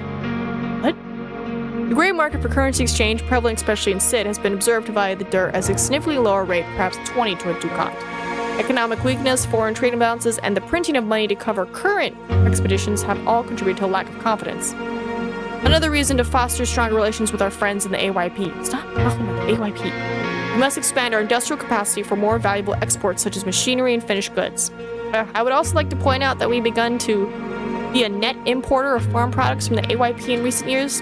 Given the large percentage of our population employed in agriculture, this is a concerning imbalance. Why is that a problem? I thought we imported. Investing in domestic agriculture efficiently is as pressing as industrial expansion. I agree with the sentiment, Comrade Yagodina, but I believe that relationships with Western nations like our neighbor, Neustria, also have a lot of untapped potential. You could see Malice sink a little further into his chair. He's like, I just want to talk about farming. Okay, what about inflation? Our system does not currently recognize currency inflation similar to other planned economies, as the state sets the price of goods and exchange rate. Prices are untethered from demand, unlike a market-based system. However, because low prices have been maintained, consumers now have too much cash to spend and not enough goods to purchase. I'm sorry, too much cash to spend? Then how are we at like 39% poverty? What? Some academics have called this repressed inflation. Rather than affecting prices and currency strength, the causes of inflation are borne out in long lines, shortages, and too much cash in the bank. I'm eager to present proposals to tackle these structural issues. You refer to your old friends in SID in the West, and what alternatives do they advocate? The market has its own ills. In Vespucca, food plundered from exploited peoples is thrown away because their own workers cannot afford to stock their kitchens. The solution is to increase investment in production to set the stage for socialist abundance, not to hoard money for its own sake. Alright, I'm ready to talk about strategies, guys. A rust of activity punctured the break as ministers shuffled papers and shifted their seats. Excellent. The primary subject of this meeting is, yes, review new economic pressures and potential investment programs. However, Comrade Chairman, I believe that these subjects cannot be separated from political demands. Listen here. Years of these confused attempts at reform have weakened the party's ability to address economic pressures. He had a habit of drawing out certain words when he was impassioned.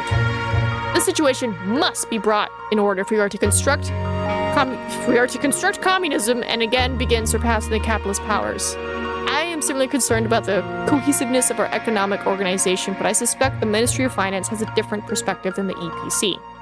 It may be worth reviewing the efficiency of previous reforms and how different regions have adopted varied models. I like that. I'm interested in a review of how our enterprises are currently organized. Comrade Devoci, what forms do you find fault with? I say it's time to move on to the real purpose. I am interested. As you know, the vast majority of our economic enterprises are state-owned and managed by the EPC. Following the 61 Gornick reforms under Chairman Matsi, enterprises were reorganized on the basis of profitability. Each enterprise, say factory or state farm, will seek to maintain a profit on goods produced and return the surplus value to the state. These revenues allow the state to invest in expanding enterprises and are the second largest contribution to the budget after the turnover tax. There are notable exceptions and regional variations to this model, for example, the collective farms common in Moncherno. He gestured to Petro, who seemed startled by the invitation to speak. Yes, Petro, tell me. Yes. In a collective farm, peasants own the tools and share the profits in common, and these farms make up around a third of our agricultural output. I would defer to Comrade Zaloro's expertise on the numbers, but, well, the share is declining. These farms have faced a number of difficulties due to lack of support, and many are facing failure. We shall need to discuss that. Thank you, Comrade Malice. To conclude, other cooperative ventures also exist, in which enterprising citizens may privately run small kiosks, taxi services, mineral prospector groups. These are concentrated in SID due to its historical autonomy, but might expand the basic law and cooperativeness to the rest of the country in its reforms. The last irregularity is the Valero Economic Zone, the last remnant of private capitalism in SID. There, a number of large private enterprises have been allowed to persist in commercial shipping and shipbuilding, which has enabled us to maintain privileged access to the EMA markets. Okay, well, Comrade, what do you have problems with? It is my view that our economic troubles are the result of revisionism in the economic sector. Hiramatsky's decentralization of the EPC has highly diminished our ability to react to economic pressures. I hate all these words. I'm like, I don't even know what you guys are talking about anymore. The regional authorities move without regard for the common plan, like arms disconnected from the mind. The last 5-year plan was cancelled in '74, and the EPC has not been represented on the Security Council since. Only in the capitalist nations does the Ministry of Finance take priority. We have lost our way. When the 5-year plans were roaring forward, we far outpaced the capitalists in our industrialization. That may be so, but that growth could not last forever. The command economy may have allowed us to grow rapidly, catch up with the West as we put the nation to work, but its efficiency diminished after we passed through the stage of primitive accumulation. I took care not to interrupt you during your summary of such reform, Mr. Zalora. Pardon me, then. Okay, well, thank you for the information. Enough of the economic talk, let's get to solutions. There were a few light chuckles as people shifted in their seats and shuffled papers. Before we begin, Comrade Chairman, it is important to note that the current budget surplus we have achieved is not unlimited. You may want to withhold spending on short-term stimulus today in favor of more comprehensive proposals in the future. The Ministry of Finance assessed that you can exhaust the current surplus before we enter another danger zone for a debt crisis. With that in mind, the party's Department of Planning and Financial Organs has been deliberating on 3 major proposals. You glance at the documents that have been forever. Get out of here, Nat. Alright, Comrade, you have long been an advocate for expanding the law of cooperative. I see has been pushing new heavy industry, light. Yeah, let's go with the first one. Yes, we first saw the success of this model during the novel economy policy, and similar approaches were used in Yevka. When Cherematsky later extended Civ's cooperative liberations to the rest of Sliva, there was a surge of economic activity and less burden on the state economic planners. However, there are still too many restrictions, as most cooperative ventures may only have a maximum of 5 to 10 employees, and we have historically discouraged them in capacities outside of personal services, petty crafts, and small stores. Ministry of Finance has prepared a new draft law on cooperatives that would expand these opportunities, allowing citizens to invest in larger ventures such as farms, manufacturers, and restaurants. That sounds great. You could already see Joseph turning red. Due to shortages of consumer goods and artificially low prices, our citizens have far too much cash sitting in the bank. This is an excellent release valve for that kind of suppressed inflation, allowing our citizens to take social control of economic investment. Right, you guys were saying they had too much money in their bank, which is crazy, that we're still somehow poor. 36% of the population is still in poverty, but okay. So what you're saying, make new stuff that people will go to spend money, because it's like, oh, there's only McDonald's, I'm gonna get bored of McDonald's. But now it's like McDonald's, Burger King, Taco Bell, you know, Orchie's. They're probably like, oh, options, variety. I see. And then you get that, and then money, and then our poverty people. Okay, that makes sense to me. Would there be any cost to the state? I am sure that Comrade will want to comment. I would like the foreign to weigh in on the diplomatic consequences here. What would the cost be? Not immediately, however, allowing citizens to deploy their savings toward cooperative ventures will have consequences on the state bank's balance sheet. Because so much consumer currency is currently trapped in savings account, the state bank can effectively generate interest by using this cash to fund investment. Without it, the state's ability to draw on this money will be limited, decreasing future revenues. In effect, we'll be exchanging the potential for state investment in favor of citizen-led ventures. There'll be no immediate cost, but future revenues from economic advancements will decrease. Okay? Comrade Davik? I'm sure you want to say something. Yes, very much so. Where do I begin? I am unconvinced by the Minister of Finance's half-hearted appeal to theory. Surely we cannot call market dynamics a form of social control by the proletariat. No doubt that these experiments in economic self-determination have long been a cornerstone of the unique approach we have inherited from Titan. But I maintain that the best way to realize the construction of communism and create a rational distribution of resources is by central planning. The history is clear. Central planning got us to where we are now, and the economy slowed following Matsky's reforms. So we're going to reform again. One of the great failures of the novel economy policies was the inequality produced, the transformation of peasants into hoarders and landholders. I'm sorry, did you just call our people peasants? Similar dynamics have been observed in Alamir's recent experiment with the cooperatives, and Manfred Stropin himself cited Sylvia as an inspiration. Point taken, Chairman Davik. I would only qualify that Alamir's law on cooperatives was implemented haphazardly and before the system was ready for it. It was full of loopholes, for instance, that allowed citizens to convert money from state enterprises into cash, causing runaway inflation. So Leva has long integrated these ventures into the economy, and we've been careful to ensure no such loopholes exist. Alright, Foreign Minister? Gladly, it should come up as no surprise that this proposal would be welcomed by the EMA and Western economies. Moving toward market dynamics is our economy will increase our standing in their eyes, potentially opening doors for more trade deals and Western loans. Ordinarily, I would have suggested this program would be ill-received in the East, but the reformist turmoil that AYP is facing right now suggests otherwise. Only the remaining Orthodox Maba states, namely Zamoria and Valachia, will not be impressed by this direction. That's fine, moving on! See, the EPC has been pushing. What you got, EPC? That is correct, Comrade Chairman. The heavy industry effort would deploy the majority of our current surplus for renewed investment in expanding heavy industry. Okay, but aren't the farms failing? I feel like we need to eat more than we need to work. This includes metallurgy, heavy machinery, ships, vehicles, military industry. I would note that the 5-year plan under Chairman Krasny prioritized heavy industrial growth, and this is when Sudliva was strongest on the world stage. The party assessed that coming technological advancement would build the material basis for communism. As we now see, the capitalist powers outpace us in groundbreaking fields such as computing. It is hard to deny the foresight of the old planners. For good reason, the heavy industry effort is supported by the Ministry of Defense and the Ministry of Foreign Affairs. Both not an affirmation. But the military's needs, Comrade, why do you support? Are there any thoughts on this proposal? I would only add that the return on capital for heavy industry decreased significantly after Chairman Krasny. That is much of the reason for why we, and many of the AYP economies, saw slowing economic growth. I am open to the idea that new technological advancements would increase the profitability of heavy industry, but historically, consumer industry has seen higher demand. I would press further against investing in heavy industry.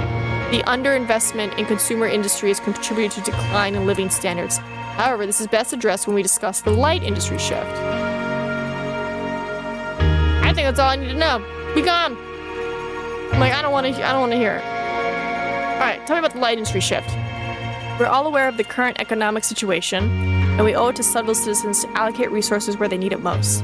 It inspires little confidence when citizens need to endure long lines and waiting lists to obtain goods that were once readily available. And for far too long, military industry is given the priority for resources and the best pick for industrial talent. The light industry shift is a targeted deployment of resources to consumer industry of all kinds, from basic household products to personal appliances, electronics. And light industry will no longer be deprioritized in resource and personal allocation. You want to speak of economics, demand for light industry cannot be denied, and the return on investment in heavy industry has stagnated. Material and social factors point only to this proposal. She pointed a raised palm at Petro, gesturing for his voice. Although none of these proposals directly include agriculture, I'm industries in support of expanding light industry. The decline in living standards in rural areas especially demonstrates the urgent need for such a shift. I imagine has some concerns. Is her financial case? Okay. I say we've covered all the plans. I don't even need to hear the others. I'm already here. Yes, I'm heroically effort. Politburo will have a lot to discuss in the upcoming meeting. Given the vacancies in the party, I suspect the Security Council recommendation will carry the most weight. Thank you, everyone. I hope that we can come to a consensus. I will issue directives for the cabinet shortly. I expect everyone to respect my decision. The guiding role of the party must be respected. The Security Council will not move without its voice. Respect my decision. With that, the exhausted ministers begin to disband. Approached you before your exit. What you got for me, Pablo? Don't forget about the opportunity you have with the current state of the Politburo. It's a big decision, but as the chairman, you have the authority to push administrative policy. Whatever you decide will have a lot of force behind it. You'll gain enough support on the Central Committee to see it through. I don't have strong opinions on the economic side. Frankly, I'll be backing whatever proposal you need. Don't worry, I intend for the party to follow my vision. Thank you. Thank you for the support. Don't mention it. We're in this together. You're a ride or die, Pablo. If you betray me, I might turn to the dark side. I'm just saying. You have some big decisions to put on paper. Boom, boom, boom. Economic stimulus decision. All right. The party economic department has presented 3 competing proposals to deploy state resources for economic stimulus. Pending approval from the political bureau, the Security Council has the authority to... Oh, what is this? Hold on.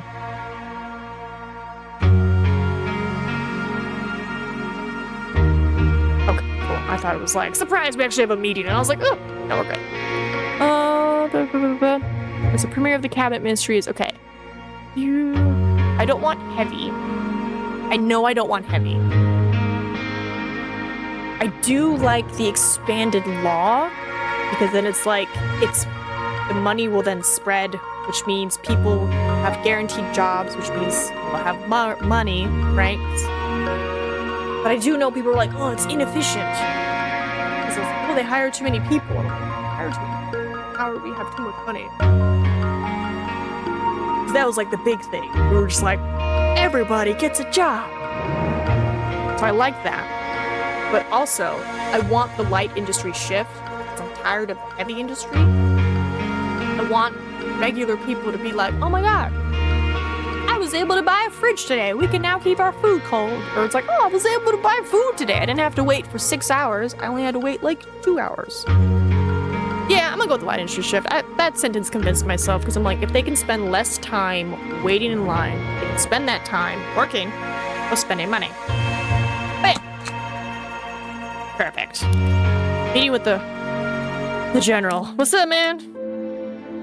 It's neat and unassuming office. Unlike the imposing brutalist and neoclassical structures that housed larger ministries, the refurbished buildings still wore the age of pre-revolutionary eras. When you arrived within, you could hardly tell that the Prosecutor General's room, long, cozy, and immaculately lined with various portraits and filing cabinets, belonged to supposedly one of the most significant functionaries of the state. Mr. Chairman, he greeted you at the door of his office and shook your hand. Please have a seat. May I offer you some coffee or tea? A tea sounds great. Of course, one moment. Before I understand what was happening, I was surprised to see him leave the office himself. A minute later, he returned with a cup of tea. Suddenly, the largest black cat you'd ever seen emerged from behind his desk. Fixing you with a brief, ominous look, it trapezed its massive haunches past Bruins and out the door. Meow. Oh my god. It's freaking shredded. Look how buff he is. Look. That arm is just... Ugh. I wouldn't want to arm wrestle that cat. Oh my god. Oh, that's Behemoth. Excuse me, I didn't expect him to be in this room. Formerly served as a mouser in the... No wonder, he used to chase mice. He is a retired mouser from the Commissariat of Social Workers. The office is quite fond of him. I hope you're not allergic. I've seen far too many sneezing fits in here. Could do with a cat like that. I'm afraid I am. He gives me the creeds. Oh, dude, I want our office to have a buff cat. In need of pest control, are we? I hope the Perk can offer what you need instead. As it happens, he's quite the role model for this office. Some would say we are also in the business of catching rats, if you'll pardon the contrived analogy. In that capacity, the Procreate is ready to assist the Security Council with any requests. Find the relevant procedural barriers, of course. What procedural? I'm glad you asked. The law has been dangerously unclear as of late, especially in this mood of upheaval and reform. I try to interpret the law in light of our shared principles, but on the matter of procedural authority, there is little else to say. If you ask me to investigate a prominent official like deputies and ministers, I cannot be sure that the authority of the Security Council will shield me.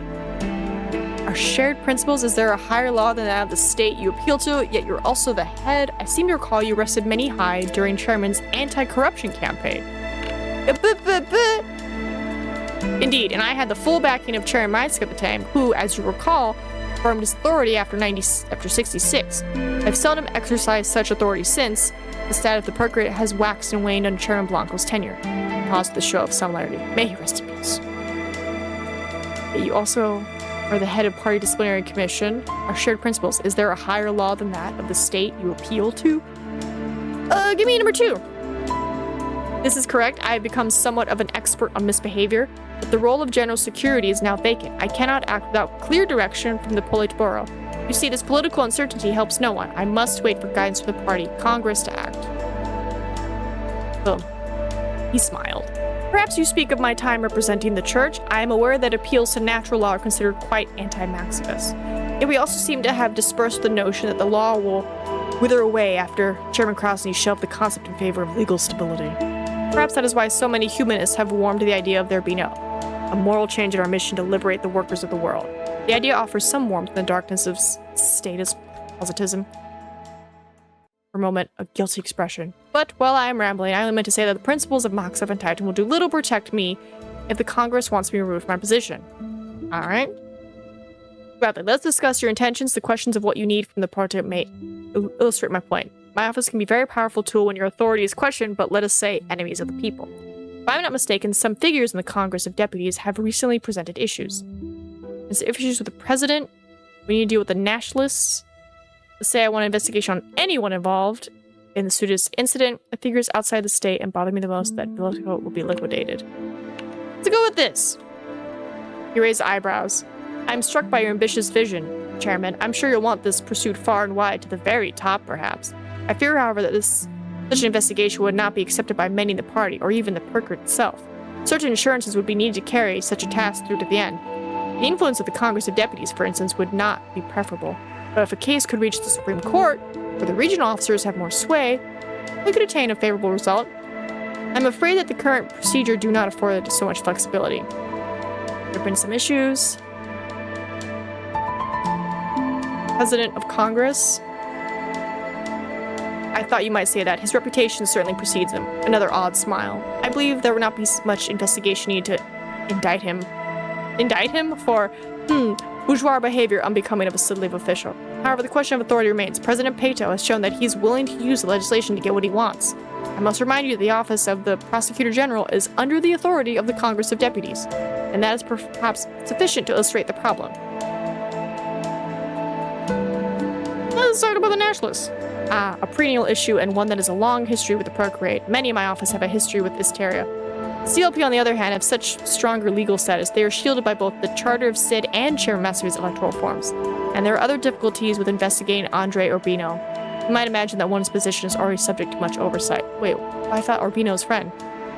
That is to say, he's not an idiot. If there are any obvious charges to be discovered, we would have already done so. As you see, this is the case in which fewer legal constraints would aid the Procreate significantly. It's figures outside the state that bother me. must be liquidated. I don't know what we gotta liquidate.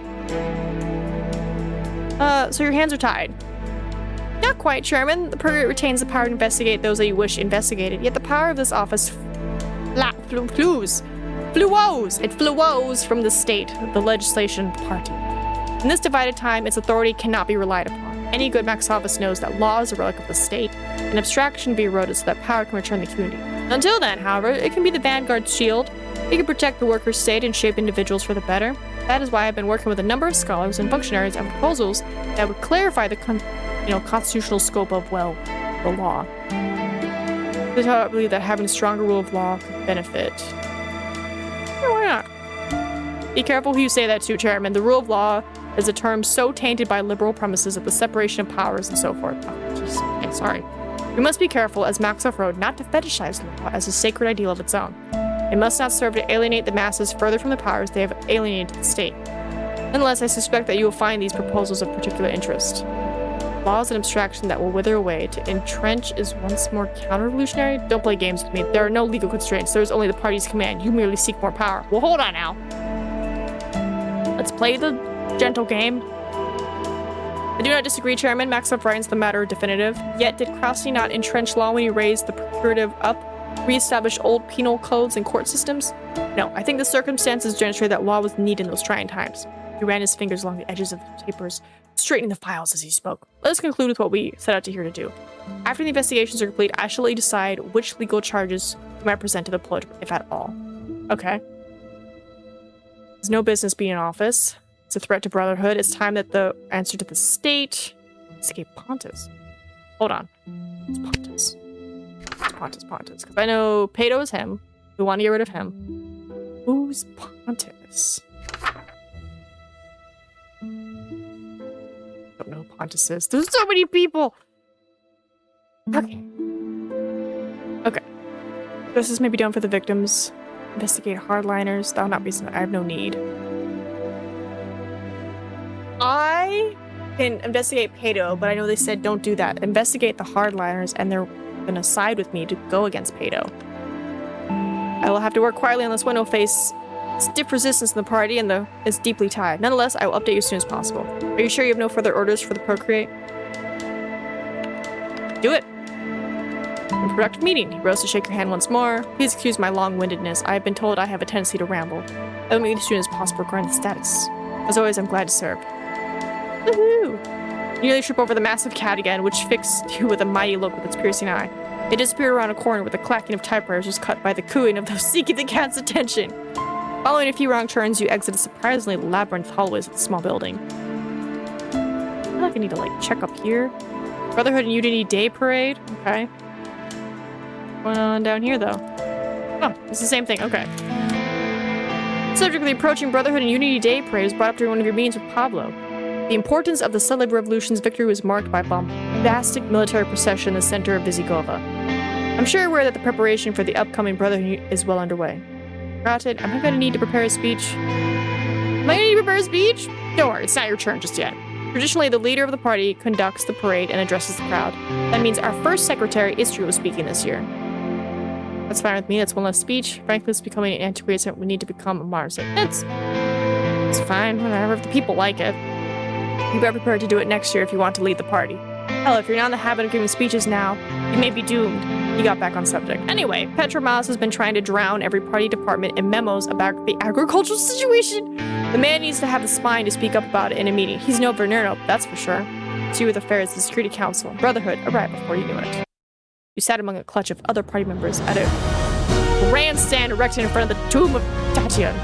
Istri, as the first secretary, sat at the helm of the leaders. But it was arranged that you joined him at his side, even though you technically did not have a conservative party position. We're like on a float. I feel like we're on a float just going. You know? The hall before the parade started was interrupted by this turning toward you. Can you believe that this is my 49th Unity Day Parade? I can seriously believe it myself. I was even at the first one in 28. Chairman Krasny started the tradition, you know. Wow. I wasn't very important back then, but I did get to march alongside the veterans. How about your service? It must get tiring attending 50 duties in a row. Look, I believe the procession is about to get... How about your service? I was only 18 when the Partisans entered my village and called for volunteers for the ongoing siege. Partisans had already liberated, and the sympathizers of my town soon organized a revolutionary committee and kicked out the Nutristians. I'm ashamed to say I took no part in the early action, youthful indecision laziness, I suppose. But when Titan himself rode into town on a war horse, he looked like the modern day Veltgeist on horseback. Before I knew it, I had a rifle in my hand and was dodging machine gun fire in a rotting stable south of Sujistring. He chewed the sides of his lip when he said it, looking at the square head. You see, men can still inspire even when material forces arrange the tides of history. He looked back at you, his friendly smile returning to his lips. That's why events like this are still important, I suppose. It's pretty tiring. I'd be lying if I didn't admit it does, but the significance of the day cannot be escaped. We do not choose all the duties that are thrust upon us. Yet it is important to remember that tradition is not something that is merely imposed on us, but is something that we must participate in to keep alive. And every generation is given the right to interpret and transform it once more. When my generation is gone, the task will fall onto you. Oh, look, it's about to start! We saw the coordinator give the signal to Isteri, and he gave the okay to begin. The procession began with the assortment of great war-era vehicles that featured the Sudan Revolution, old armored cars, and captured Isterian tanklets creaking down the Berlin by some miracle of maintenance. Partisian column followed close behind, the surviving veterans who fought for Tiny's Partisans. Those spry enough to walk followed behind the elders sitting in trucks decorated with medals and assisted by family members. Some younger participants carried portraits of their own relatives who served in the revolution, now past. As the band played the triumphant song celebrating the Partisans, it's returned to you again. Tell me, have you read Deaf and Done, the epic about Manchero peasants at the time of the Great War and Revolution? The novel is named after the great river that flowed through Vicine Manchero. Anna Choklik won the Alfred Prize in Literature for it, and now she's a prominent member of the Central Committee, no less. I made sure that it was required reading every school, but you were perhaps too old to encounter it.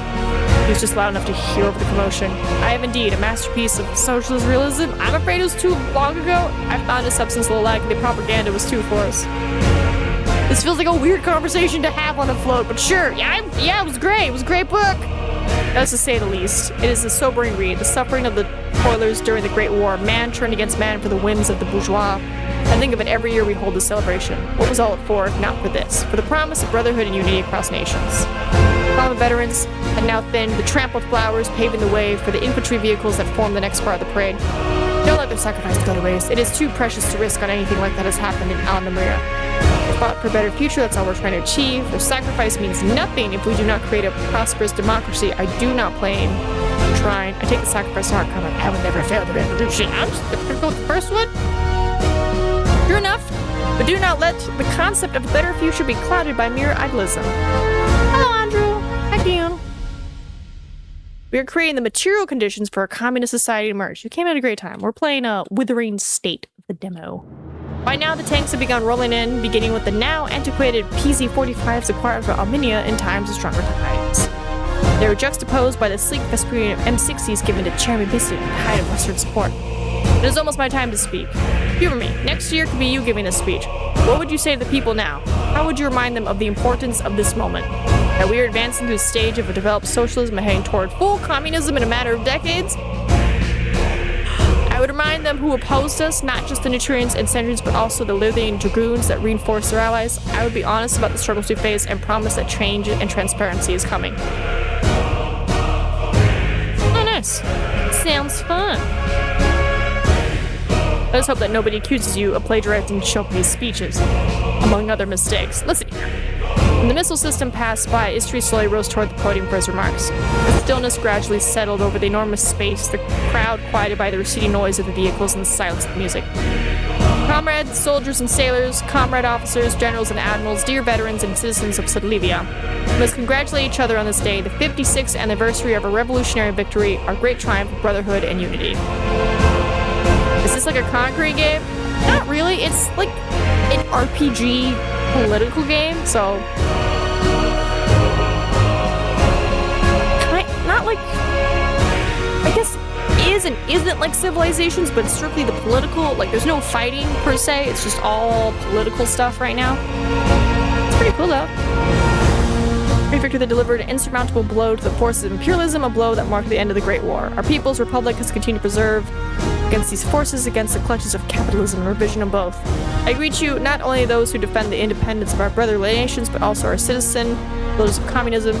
The speech was characteristically long, and it was impossible to prevent the mind from wandering. You heard the themes 1,000 times before, and were not any more convinced. His words remind you of your commitment to the party. You just focus on making mental notes for next year's speech. I'm gonna make mental notes. We're gonna make mental notes. Let one thing above all remain in our hearts, a hatred of war, of exploitation, of division. We must renew our vow to keep our promise that mothers may never again fear for their children, that our fathers may not quietly swallow their tears, and that lovers may never again be parted by such conflict. We victors of the revolution won and remained alive not for destruction, but to build a new war. A world without war, without slavery, without division, without exploitation. There is no means, no force which can halt this invincible struggle to the people of the world. There may be setbacks, there may be fear, there may be attempts by the oppressors to claw back their dominion. Yet just as aristocracy was overtaken by the flowering of the bourgeois order, socialism and freedom will triumph over capitalism. Such are the insurmountable laws of human development, and only a fool would believe that a mountain of corpses could delay the advent of this radiant future. If people like it? Oh! Thank you for playing Withering State Narrative Demo. You have reached the end of the story events in this preview. Please be sure to provide any feedback on Reddit and Discord. With popular demand, additional story events, reports, and features may be added. Can I have my own behemoth? Okay.